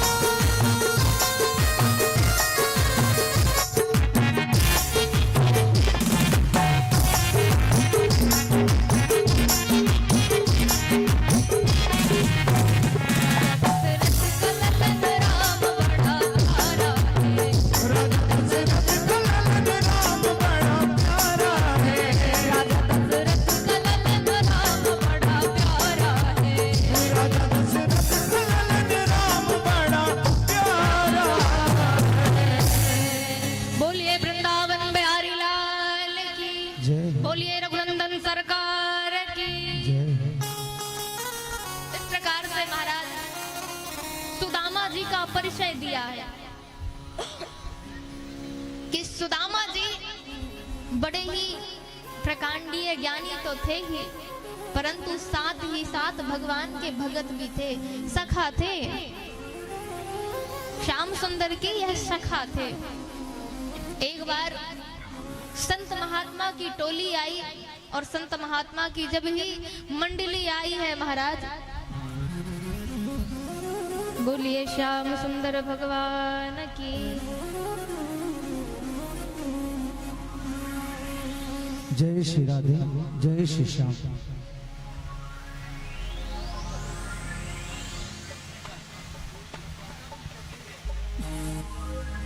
अभी बोलिए वृंदावन बिहारी लाल की। भगवान ने विचार किया, ऐसी दरिद्रता थी सुदामा जी के घर में तो महाराज एक दिन भगवान ने विचार किया कि यह कभी मांगेंगे तो नहीं कि प्रभु इतनी संपत्ति दे दो, इतना घर परिवार दे दो। तो संत का स्वरूप बनाकर सुदामा जी की कुटी के सामने भिक्षा लेने के लिए आ गए। और सुदामा जी की जो पत्नी थी सुशीला, सुशीला जी ने ब्राह्मण को देखा भिक्षा मांगते हुए।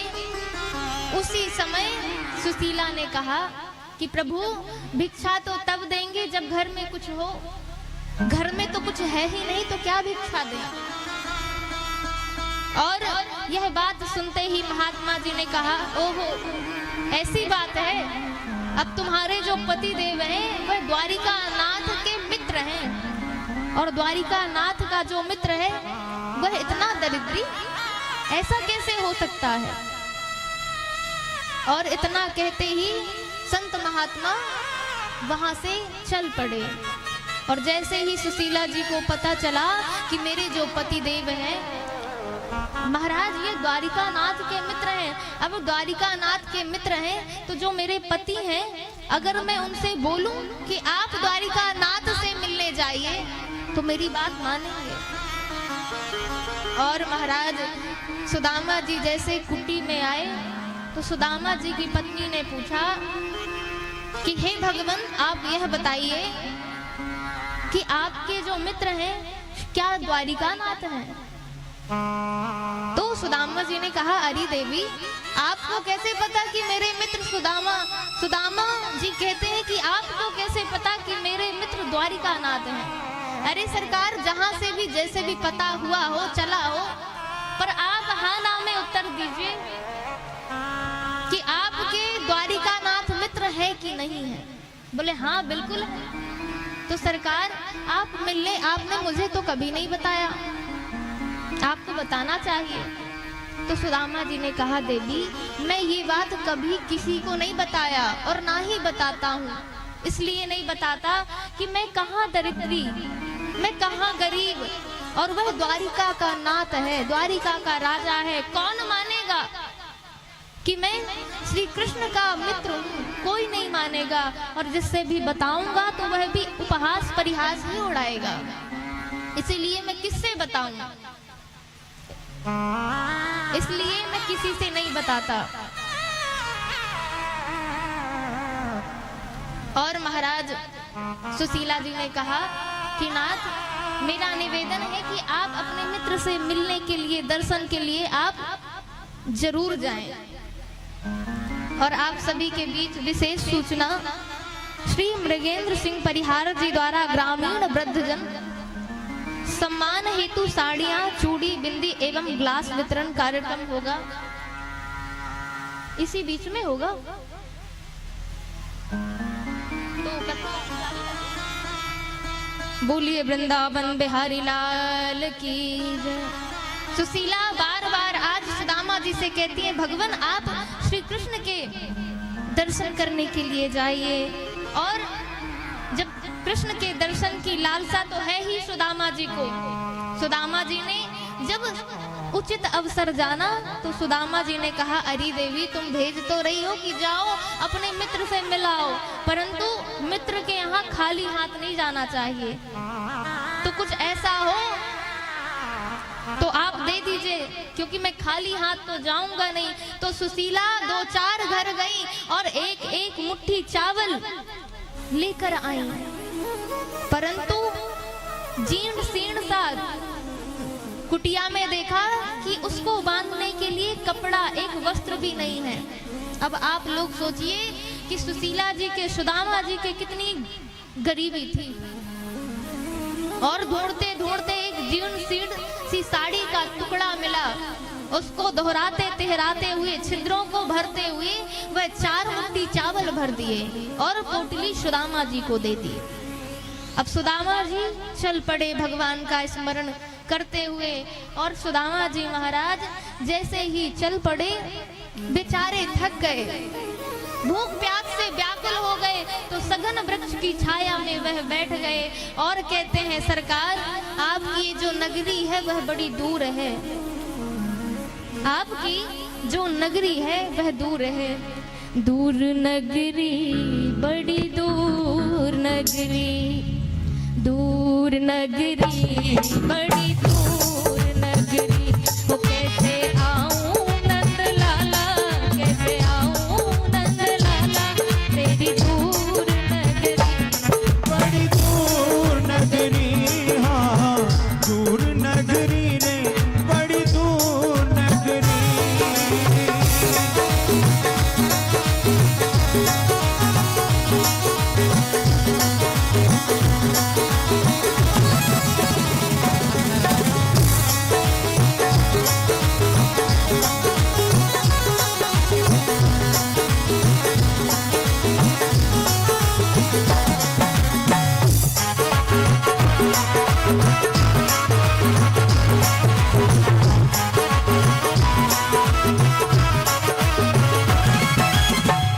रात को आऊं लाला डर मोही लागे, रात को आऊं लाला डर मोही लागे, डर मोही लागे, डर मोही लागे। रात को आऊं लाला डर मोही लागे, रात को आऊं लाला डर मोही लागे। दिन को आऊं तो देखे सारी नगरी, बड़ी दूर नगरी। हाँ दूर नगरी रे, बड़ी दूर नगरी।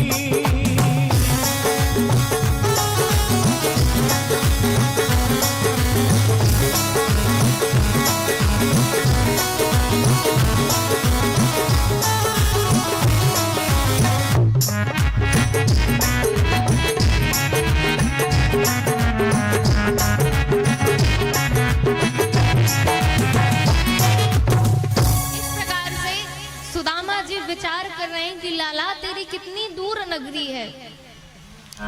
अब भगवान तो ये चाहते हैं अगर भगवान की ओर कोई एक कदम चले ना तो भगवान उसकी ओर 60 कदम चलते हैं। इसलिए भगवान की ओर बढ़ो तो चलो तो। अब हम भगवान से विमुख रहते हैं और क्या चाहते हैं, सुख, सुख की आशा में लगे रहते हैं कि प्रभु मुझे ये भी दे दो, वो भी दे दो, सब कुछ दे दो। परंतु केवल और केवल मंदिर में जाएंगे तो मांगने ही जाएंगे। काहे के लिए जाएंगे? मांगने ही जाते हैं। मंदिर में जब भी जाएंगे तो हाथ जोड़ के प्रार्थना करेंगे, प्रभु सब कुछ मुझे दे दो। पर आप भगवान को कुछ देते हो? कुछ नहीं देते। बोलिए राघवेंद्र सरकार की जय।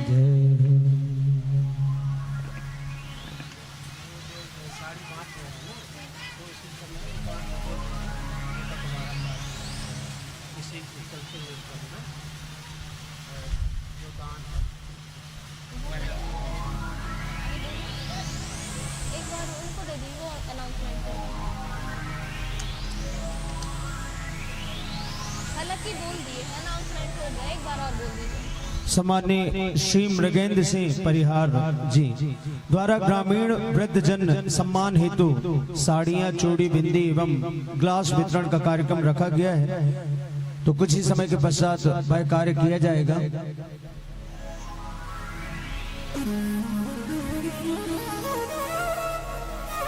और आप अपनी जगह पर भी बैठे रहेंगे।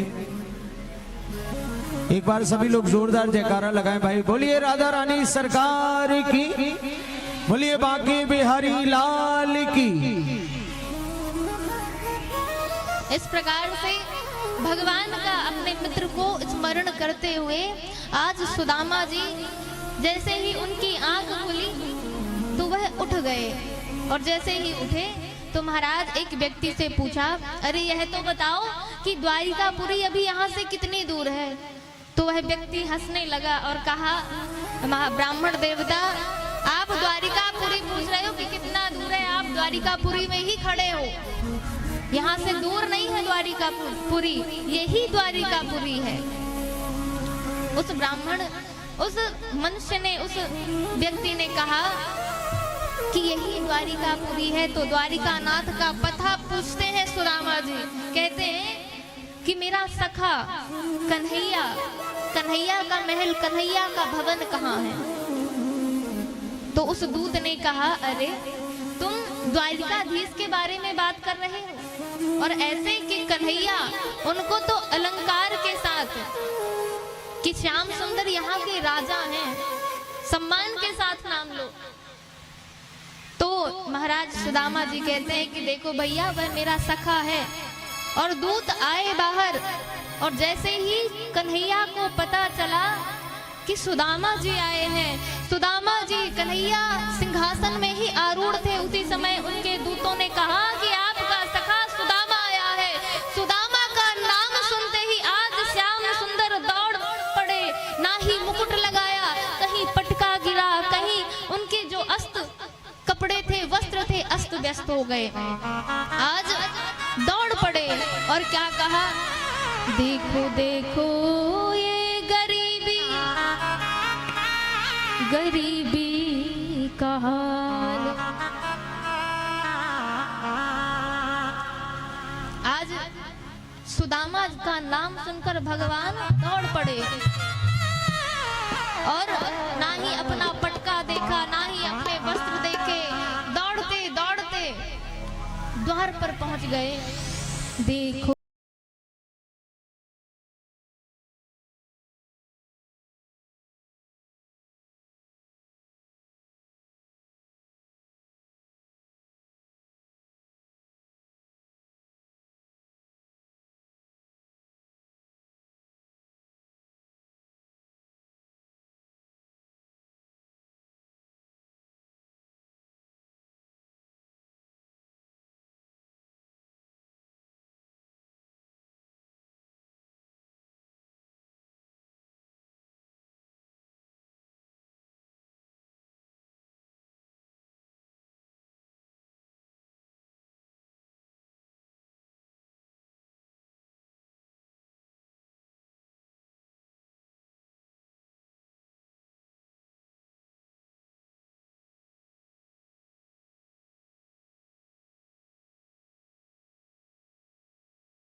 जा करके कह दो कि मिलने सुदामा सखाया गया है, मिलने सखावत नसीबा गया है।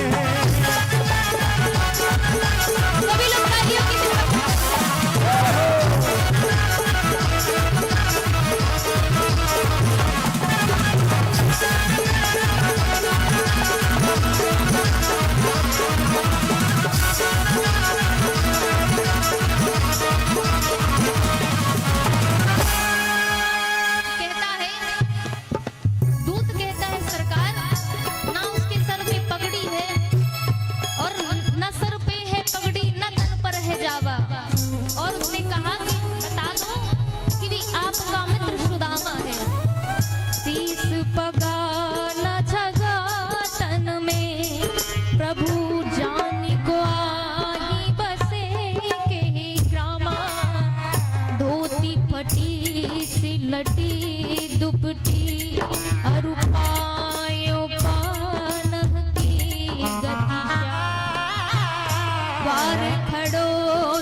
सुधाय अभिरामा पूछत दीन दयाल को धाम बतावत अपनो नाम सुधामा। और जैसे ही नाम बताया कि तुम पे ही दौड़े चले आए मोहन, सुनते ही दौड़े चले आए मोहन, लगाया गले से सुदामा को मोहन, लगाया गले से सुदामा को मोहन।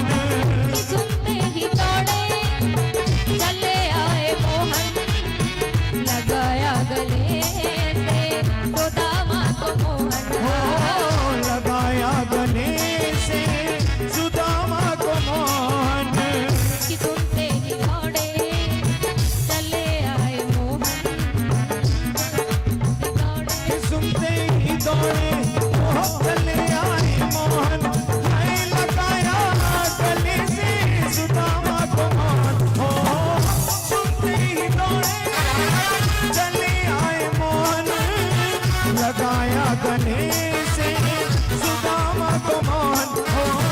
लगाया गले से सुदामा को मोहन।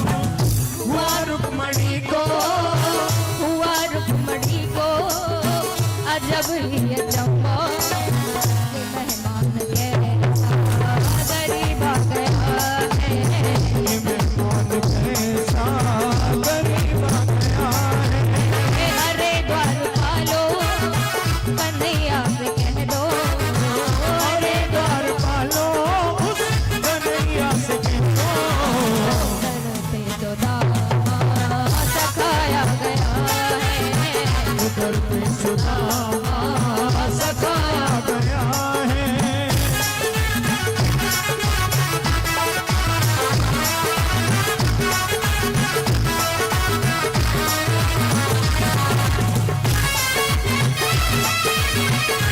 बोलिए कृष्ण कन्हैया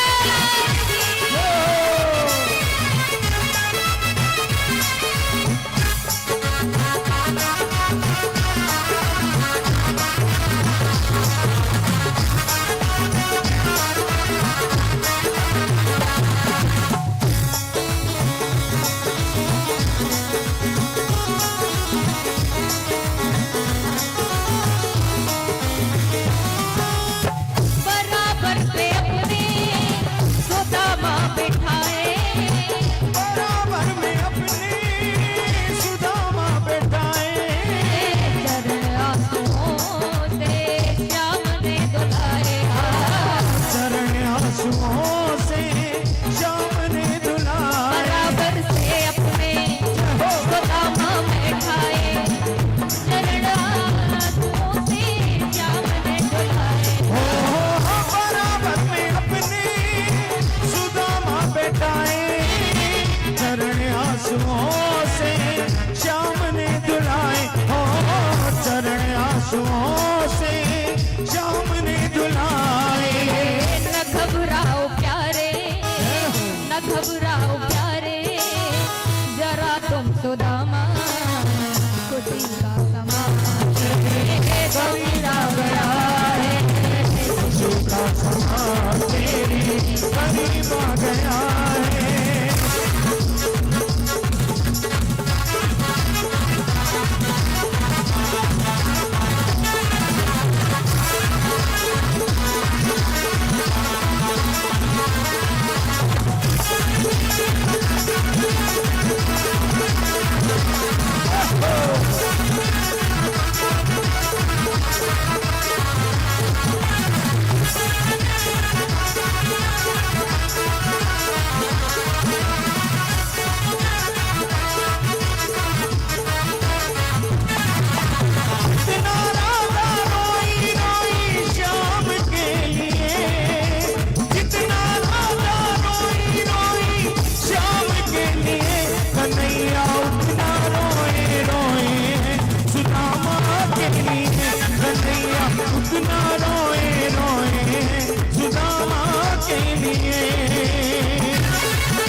कन्हैया उतना रोए रोए हैं सुदामा के लिए। बोलिए वृंदावन बिहारी लाल की।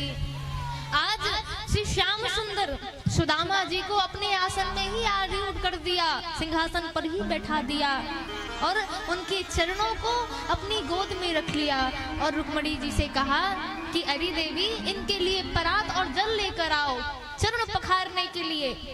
और उसी समय जैसे भगवान ने गोद में सुदामा जी के चरणों को रखा और तलवों को स्पर्श किया तो उनके तलवों में अनेक कांटे लगे हुए थे। आज श्याम सुंदर के आंखों से नेत्रों से जल भर आया और मानो ऐसे बेहाल बेवाइन सो पग कंटक जाल लगे पुनि धोए। हाय महादुख पायो सखा तुम आए तेना किते दिन खोए। देखी सुदामा की दीन दशा करुणा करके करुणा निधि रोए। पानी परात को हाथ छुयो नहीं नैनन के जल सो पग धोए। पानी परात को हाथ छुयो नहीं नैनन के जल सो पग धोए। आज सुदामा जी के चरणों को देखकर अपने नेत्रों के जल से ही चरणों को पखार दिया और जैसे यह रुक्मणी जी ने देखा कि ये तो लगता है भगवान अपने नेत्रों के जल से आज सुदामा जी के इन ब्राह्मण के चरणों को पखार दिया। रुक्मणी जी ने विचार किया ये कोई दिव्य विभूति ही है, ये साधारण नहीं है। और महाराज जब ही ज्यों ही देखा और अपने अंतः कक्ष में लेकर गए, अपनी निज सैया पर विश्राम कराया, स्नान आभूषण अलंकार पहनाए हैं, सुसज्जित करके भोजन कराया और कहा अरे सुदामा, तुमने ब्याह कराया कि नहीं कराया? तो सुदामा जी मुस्कुरा कर कहते हैं लाला देख, तुझे यही प्रश्न करने को मिला है कि ब्याह कराया नहीं कराया। तो कन्हैया से सुदामा जी कहते हैं कि देखो, तुम जब छोटे थे हमारे साथ पढ़ते थे तो तुम हमेशा वैराग्य वानों की तरह बात करते थे, बाबा वैरागियों की बात करते थे कि हम संत बन जाएंगे, महंत बन जाएंगे, विरक्त हो जाएंगे। तो क्या ऐसा तो नहीं कि तुम सच में विरक्त हो गए हो, सत्य में विरक्त हो गए हो? विरक्त तो नहीं हो गए। अब महाराज सुदामा जी ने कहा नहीं नहीं लाला, मैं विरक्त ना हुआ, मेरा ब्याह हो चुका है। तो सुदामा जी ने श्याम सुंदर कहते हैं अरे सुदामा देखो, तुमने ब्याह भी कर लिया, विवाह भी कर लिया और तुमने अपने सखा को पूछा तक नहीं, बुलाया तक नहीं, निमंत्रण तक नहीं दिया। तो सुदामा कहते हैं देख लाला, तो को बुलाए वो छोटो मोटो काम तो है नहीं कि अब तुम द्वारिकाधीश हो भैया, और द्वारिकाधीश को निमंत्रण देना, अपने विवाह में बुलाना, ये कोई छोटी मोटी बात तो है नहीं। तो कैसा मजाक कर रहा है लाला तू? सुदामा जी से कहते हैं श्याम सुंदर चलो भैया कोई बात नहीं, नहीं बुलाया कोई बात नहीं। अब ये तो बताओ कि मेरे लिए भाभी ने कुछ संदेश भेजा है? बोले हाँ हाँ भेजा है, तेरी भाभी ने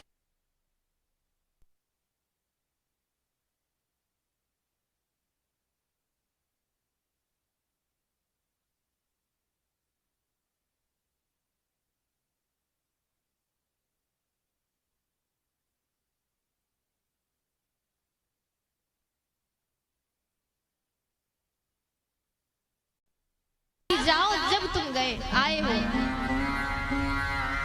तो सुदामा जी कहते हैं तेरी भाभी ने कहा कि मेरी एक ही इच्छा है कि मेरे कृष्ण कन्हैया लाल को, द्वारिकाधीश को आप एक सूचना, एक समाचार दे देना। क्या? कि हे नाथ देखिए, कि 15 दिनों में एक दिन एकादशी आती है, परंतु भाभी ने कहा तेरी कि 15 दिनों में एक दिन एकादशी आती है, परंतु हमारे यहाँ तो रोज ही एकादशी मनाई जाती है। तो अब सुदामा जी की सेवा ही श्री कृष्ण भगवान कर रहे थे। तो कहा कि सुदामा, अरे मित्र, मैं देख रहा हूँ कि जब से तुम आए हो सिर्फ एक हाथ को तुमने ऐसे कुछ दबाया हुआ है क्या इधर? बोले नहीं नहीं कन्हैया, दूर रहे मेरे से, मेरे हाथ से दूर जा। ऐसा क्यों बोल रहे हो? श्याम सुंदर ने कहा ऐसा क्यों बोल रहे हो? अरे भैया देख, मैं इतनी दूर से आया हूँ तो अब थकान और दर्द महसूस हो रहा है, तो मेरे हाथ में दर्द है। तो श्याम सुंदर कहते हैं देखो तो आपके हाथ में दर्द है सुदामा, और मैं आपके पैरों को दबा रहा हूँ। मैं तो आपके हाथ को ही, आपका दर्द, आपके हाथों का दर्द मैं दूर करता हूँ झट से। अब जैसे ही सुदामा जी ने बात सुना कि ये हाथ दबाने वाले हैं, तो अब सुदामा जी कहते देख लाला, दूर हट, दूर जा, देख भैया तेरे हाथ जोड़ू, मेरे पास मत आ। अरे भाई सुदामा, अगर भाभी ने कुछ भेजा हो तो दे दो जो भी भेजा है। देख भैया तू इतना बड़ो राजा है, अब हम तेरे लिए क्या दे सकते हैं, क्या ला सकते हैं? तेरी भाभी तुझे क्या ही भेजेगी, तू तो इतना बड़ो राजा है, और राजा को हम क्या ही देंगे। अच्छा कोई बात नहीं सुदामा, अगर तेरी भाभी ने कुछ नहीं भेजा है, कुछ नहीं तू लाया तो कोई बात नहीं, पर ये तो बताइए तू हाथ क्यों, ये तू एक जब से आया है ये हाथ तू ना ऊपर कर रहा ना नीचे कर रहा, क्या बात है? और कहा सुदामा जी ने मेरे हाथ में दर्द है, मैं इतनी दूर से आया हूँ। तो अब कृष्ण कन्हैया कहते कि देखो तो मुझे तो हाथ की सेवा करना चाहिए, तो मैं पैर की सेवा कर रहा हूँ। और हाथ के निकट जाने लगे, हाथ दबाने लगे, तो महाराज बार बार बोले अब सुदामा जी की दूर भाग। अब कन्हैया तो समझ गए कि कुछ ना कुछ गड़बड़ है, ये हाथ छूने नहीं दे रहा तो कुछ ना कुछ गड़बड़ है। अब हाथ पकड़ के जैसे ही उठाया, वह पुटरिया नीचे गिर गई, वह चावल की पोटली थी वह नीचे गिर गई। और जैसे ही नीचे गिरी तो कन्हैया ने पूछा, अरे सुदामा ये पुटरिया में कहा है, कहा भेजो है मेरी भाभी ने? तब उस पोटली को खोला तो जीर्ण शीर्ण से धोती में बंधे हुए 4 मुट्ठी चावलों को कृष्ण कन्हैया ने देखा। उसी समय उनकी नेत्रों में अश्रु आ गए और उन्होंने एक मुट्ठी चावल को पा लिया, और दूसरी मुट्ठी चावल पाने के लिए वह अपना हाथ उठाए तो रुक्मणी जी ने थाम लिया, रोक लिया। और मानो यहाँ ये संकेत देती हैं कि क्यों श्याम सुंदर है भगवान, आपने एक मुट्ठी चावल को पाया तो एक लोक प्रदान कर दिया, अब ये दूसरी मुट्ठी चावल पाएंगे तो क्या हमको भी सुदामा बनाना है? हम भी 16,100 पटरानियां हैं, तो हमारी भी याद करो। और दूसरा भाव यह भी है कि ये अद्भुत विभूति हैं, जब अद्भुत विभूति है तो इनका उच्चिष्ट जो है पदार्थ, जो है प्रसाद, वो हमें भी पाना है, ऐसे अकेले अकेले आप मत पाओ। तो इस प्रकार से महाराज उन्होंने 4 मुट्ठी चावल प्रदान किए हैं, और मानो बता दिया जैसे ही भाभी का समाचार बताए कि 1 मास 2 पाख में 2 एकादशी हो, सो प्रभु दीन दयाल ने नित प्रतिदिन ही मोह। भाभी का समाचार सुनते ही आज श्याम सुंदर ने एक लोक प्रदान कर दिया। मानो सुशीला भाभी को संदेश प्रभु देते हैं, नेत्र सजल हो गए और कहा कि मानो भाभी जो आपके साथ व्यतीत हुआ, अब नेत्र बंद करके सुदामा जी के को संकेत देते हैं कि जो देना था मैंने भाभी को दे दिया। अब महाराज उत्तर स्वरूप श्री कृष्ण भगवान भाभी को कहते हैं, होनी थी जो है गई, पर अब न ऐसी होए, भाभी तेरे भवन द्वादशी होए, भाभी तेरे भवन में नित्य द्वादशी होए। आज मानो संकेत करते हैं कृष्ण कन्हैया लाल कि भाभी तुम्हारे यहाँ रोज एकादशी होती थी ना, अब ऐसी होनी नहीं होगी, ये जो होनी थी वो घटित हो गई, परंतु भाभी तेरे भवन में नित्य द्वादशी होए। मानो महल अट्टालिकाएं खड़ी हो गई, राजभवन बन गया। और रहीम जी भी कहते हैं, देखिए हम जब दान देते हैं ना तो सबसे पहले मंच में आके खड़े होते हैं और कहते हैं, एक बार की बात है कि एक महाराज जी ने दान दिया और कथा चल रही थी। अब कथा चल रही थी तो उसी वक्त कहा कि जिसने दान दिया उसको बता दो भैया कि इतना इतना दान दिया है, वह इस कथा में ही विराजमान है। अब कथा व्यास ने तो बता दिया कि जिसने भी इतना 11 लाख रुपए का दान दिया है वह हमारे मंच में ही उपस्थित है।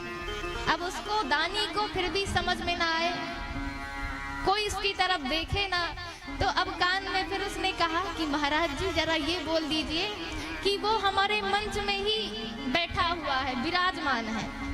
अब व्यास जी ने कहा कि जो जिसने 11 लाख रुपयों का दान किया वह हमारे मंच में ही उपस्थित है।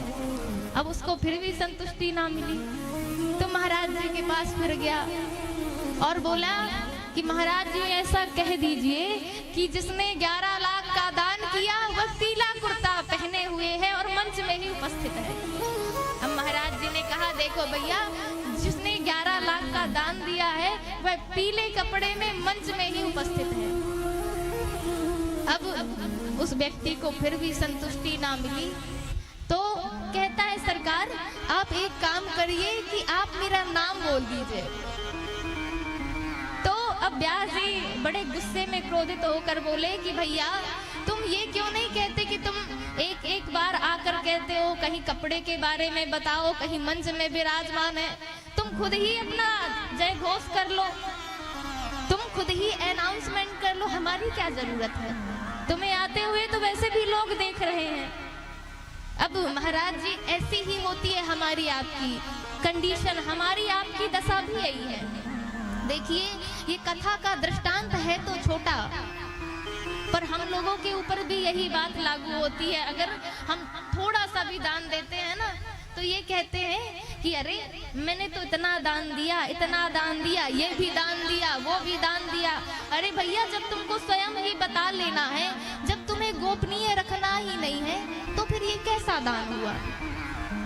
और दानी कैसा होना चाहिए? रहीम जी कहते हैं, ऐसी देनी देन जो कित सीखे हो शैन, ज्यों ज्यों कर ऊपर उठे त्यों त्यों नीचे न। राजा बलि से एक दिन पूछा गया कि राजा बलि तुम कितने दानी हो और तुमने कितना दान किया, परंतु जब जब तुम दान देते हो तो तुम्हारा सर नीचे क्यों झुक जाता है? ऐसी क्या बात है? दानी का जो सर है वह तो हमेशा गर्व से ऊंचा होना चाहिए, पर तुम अपने शीश को क्यों झुका लेते हो? तो रहीम जी कहते हैं, उत्तर दिया रहीम जी ने, देनहार कोई और है और भेजत है दिन रैन। देनहार तो कोई और है जो दिन रात भेजता है और उसमें से भी हम कुछ अंश दे देते हैं, तो ये कोई महानता नहीं है। तो देनहार कोई और है भेजत है दिन रैन, और लोग भरम हम पर करें याते नीचे न। देनहार तो कोई और है और हम अगर भ्रम करते हैं कि हमने दिया, ये भी हमने किया, वो भी हमने किया, सब कुछ हमने किया, तो ये भ्रम है, क्योंकि लोग भरम हम पर करें याते नीचे नैन। मालिक ये मेरा कुछ नहीं है, मेरा मालिक जब मुझे देता है और मैं उससे दान करता हूँ तो मेरा नहीं हुआ, उसका हुआ। तो दान कैसा करना चाहिए? दान बताकर नहीं करना चाहिए, दान गोपनीय करना चाहिए। इस प्रकार से सुदामा जी महाराज ने कहा, भैया अब मुझे आज्ञा दो, अब मुझे चलना चाहिए। श्री कृष्ण ने कहा, ठीक है। अब कन्हैया श्याम सुंदर की बातों को जैसे सुना कि कन्हैया कह रहे हैं ठीक है सुदामा जी, हम आपको अब विदा कर देते हैं, तो सुदामा जी विचार करते हैं लाला ये कितना बदल गया है। इसने एक बार ना कही कि रुक जाओ, इसने एक बार तक नहीं कही कि सुदामा रुक जाओ, आज और रुक लो, कल चले जाना, एक बार भी नहीं कहा। अब विदा करने के लिए सुदामा जी को जहां से जिस द्वार से लेके गए थे उसी द्वार में छोड़ने भी आ गए। अब सुदामा जी विचार करें कि बताओ, इसकी भाभी ने विचार किया था, सोचा था कि ये धन दौलत देगा, परंतु इसने ये लाला तो भूल ही गया। हमारा लाला कितना भोला है। अच्छा मैं इसको याद दिला देता हूँ।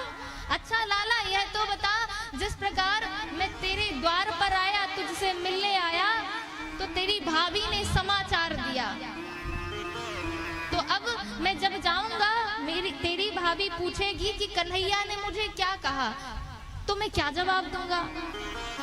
तब कन्हैया कहते हैं, श्याम सुंदर कहते हैं कि भाभी को मेरा राम राम कह देना। अच्छा अरे भैया ये तो ठीक है, ये कुशल क्षेम तो हम वैसे ही कह देंगे, पर ये बता कि कोई विशेष बात हो तो बताए दे। तो अब कन्हैया कहते हैं कि हाँ एक विशेष बात जरूर है।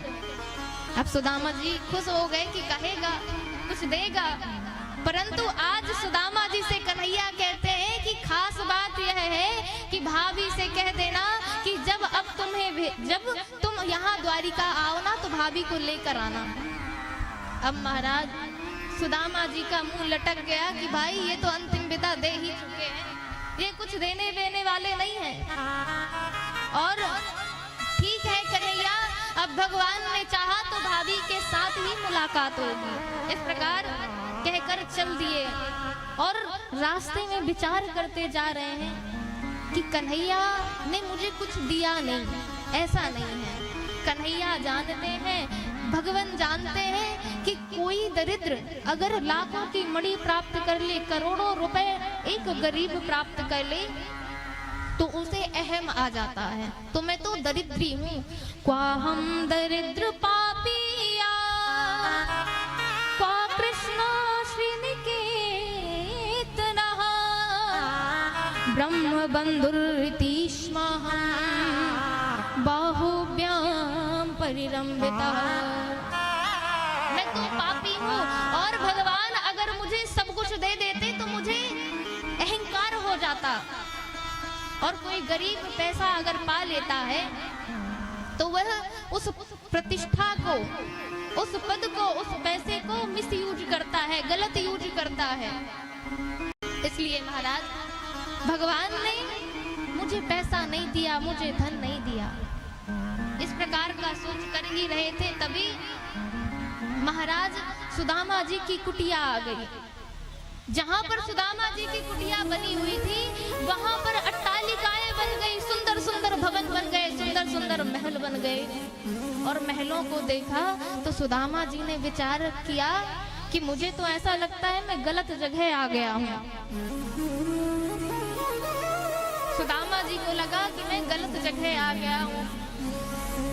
जैसे ही सुशीला जी ने झरोखों से देखा कि पतिदेव आ गए, तो चमचमाती दमदमाती साड़ी पहनकर और स्वर्ण कलश सजाकर, स्वर्ण की थाली में आरती सजाकर लेने के लिए अपने पतिदेव को आ गई और आरती उतारने लगी और कहा कि अरे देवी तुम कौन हो। तो सुशीला जी कहती है अच्छा तो सखा से मिलके आए तो अब अपनी पत्नी को ही भूल गए। मैं आपकी पत्नी सुशीला। और जैसे मुखार बिंद को देखा सुशीला जी के तो कहते हैं कि वाह श्याम सुंदर, मैं वहाँ इतना दूर इतने परिश्रम से गया, तुमने मुझे तो कुछ नहीं दिया परंतु भाभी को यहाँ माला माल कर दिया। वाह तुम्हारी कृपा धन्य है, तुम धन्य हो, तुम धन्य हो। इस प्रकार से सुदामा जी का चरित्र सुनाया है। और आगे कुरुक्षेत्र में ब्रजवासियों से भगवान मिलते हैं। देवकी के 6 पुत्रों को भगवान कृष्ण महाराज लौटाते हैं और जैसे ही देवकी का उच्चिष्ट पाते ही, मैया का उच्चिष्ट पाते ही वह 6 पुत्र भगवान के परम पद को गए। और आगे यदुवंश को श्राप। भगवान ने विचार किया कि मेरी 56 करोड़ मेरा परिवार हो गया है, कहीं यह धर्म के विपरीत ना चलने लगे, इसलिए यदुवंश को श्राप दिलवाया। अब एक बार की बात है कि महाराज महात्मा आए हुए थे, चौमासा लगा हुआ था, उस समय महात्मा आए हुए थे, बगीचे में ही रुक गए। तो जैसे ही बगीचे में रुके, बच्चे खेलने के लिए आए, और बच्चे खेलने के लिए आए तो सांब ने विचार किया कि ऐसा किया जाए कि इन महात्माओं देखे ये कितने विद्वान हैं। तो साड़ी लपेट कर और कहा, सभी बच्चों ने, सभी सखाओं ने सोचा कि हम इनका परीक्षण लें। तो बताओ सरकार, ये बताइए कि हमारी भाभी को बच्चा होगा, बेटी होगी या बेटा होगा? अब दुर्वासा ऋषि कहते हैं, तुम मेरा परिहास उड़ाते हो, तुम्हें मैं श्राप देता हूँ कि तुम्हारे गर्भ से ही मूसल होगा और इस मूसल से ही इस वंश का विनाश हो जाएगा। ऐसा श्राप दे दिया। अब उन सभी बेटों ने उग्रसेन से यह चर्चा की। उग्रसेन ने सभी को डांटा फटकारा, फिर कहा कि वह जो मूसल था वह कहाँ है? उन पुत्रों ने कहा, हम मूसल अपने साथ ही लेकर आए हैं। तो उग्रसेन राजा ने कहा कि इसको घिसवा कर और समुद्र में फेंक दो। उसको घिसकर समुद्र में फेंक दिया। उससे एक कील बची, कील भी समुद्र में फेंक दी गई। और महाराज, जैसे ही समुद्र में फेंक दी गई, जो कील बची थी वही कील से इस यदुवंश का विनाश हो जाएगा। आगे आप लोग श्रवण करेंगे। नारद जी का द्वारका में आगमन हुआ। नारद जी का उस उपदेश वसुदेव और देवकी को, और कहा कि यही नवयोगेश्वर ने महाराज जनक जी से पूछा था। ये जो उपदेश दिया महाराज जनक ने नवयोगेश्वर से, यही प्रश्न पूछा कि वसुदेव जी भागवत धर्म क्या है? तो नवयोगेश्वर संवाद, परंतु समय का अभाव है, इसलिए कथा प्रसंगों को प्रणाम करते हुए हम आगे बढ़ते हैं। और बड़ा ही सुंदर दत्तात्रेय संवाद और गुरु का वर्णन भी बताया गया। पृथ्वी वायुराकाश नो, यहाँ पर 28 प्रकार के 24 प्रकार के गुरु का वर्णन है। बड़ा ही सुंदर वर्णन करते हैं कि कैसे दत्तात्रेय ने अपने जीवन में 24 गुरुओं को अपनाया है। गुरु का वर्णन करते हैं। इसलिए हमारे जीवन में भी गुरु का होना अति आवश्यक है, क्योंकि जब तक हमारे जीवन में गुरु नहीं होंगे, जब तक हम कितना भी सत्कर्म कर ले, कितना भी पुण्य कर ले, वो हमारे बैंक बैलेंस में नहीं आता। और हमको इस संसार से 84 लाख योनि से छुड़ाने वाले, मुक्त करने वाले भगवान ही हैं। गुरुदेव सद्गुरुदेव भगवान ही हैं। इसलिए हमें गुरु वर्ण करना चाहिए। और हमारा भगवान से तार तभी जुड़ता है जब गुरुदेव की महिमा हो मेरा तार प्रभु से जोड़े, ऐसा कोई संत मिले। मेरा तार प्रभु से जोड़े, ऐसा कोई संत मिले। मेरा तार प्रभु से जोड़े, ऐसा कोई संत मिले। प्रभु से जोड़े, ऐसा कोई संत मिले। हो ऐसा कोई संत मिले, हो ऐसा कोई संत मिले, हो ऐसा कोई संत मिले, हो ऐसा कोई संत मिले। हो ऐसा कोई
श्री राधे, जय श्री श्याम। सम्मानित श्री राघवेंद्र मिश्रा जी, सरपंच झांझवरी, आप के द्वारा व्यासपीठ का अभिनंदन सम्मान किया जा रहा है और व्यासपीठ से गुरुवर का आशीर्वाद प्राप्त करेंगे। एक बार सभी लोग जोरदार तालियों का स्नेह प्रदान करेंगे। बोलिए राधा रानी सरकार की, बोलिए बाकी बिहारी लाल की।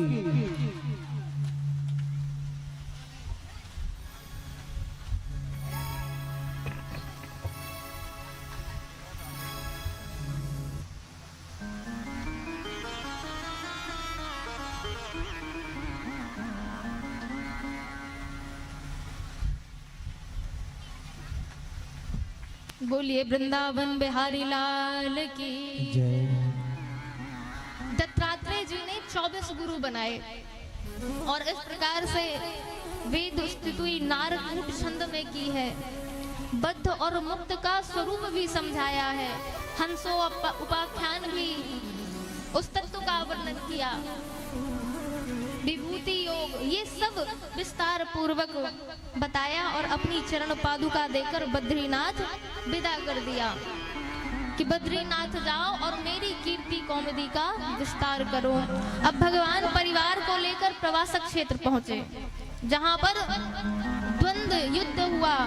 मदिरा मदांत होकर यदुवंशी एक दूसरे पर प्रहार करके समाप्त हो गए और इस प्रकार से एक बहेलिये ने जो कील घिसकर फेंकी हुई थी, जिस मूसल को घिसकर फेंका हुआ था समुद्र में, अब वह कील बहेलियों को मिला और बहेलिये को मिला तो वह अपने तीर के फन पर कोटी पर लगाकर जहां पर श्याम सुंदर वृक्ष की सघन शीतल छाया में बैठे हुए थे, उस बहेलिये ने तीर को छोड़ दिया और श्याम सुंदर के पैर में आकर वह कील वह कोटी लग गई। और श्याम सुंदर ने जब कहा, देखा, बहेलिया रोता रोता हुआ आया, प्रभु सरकार मुझसे अपराध हो गया, हे प्रभु मुझे क्षमा करें। तब भगवान ने कहा कि नहीं नहीं, ये तुमसे कोई अपराध नहीं हुआ।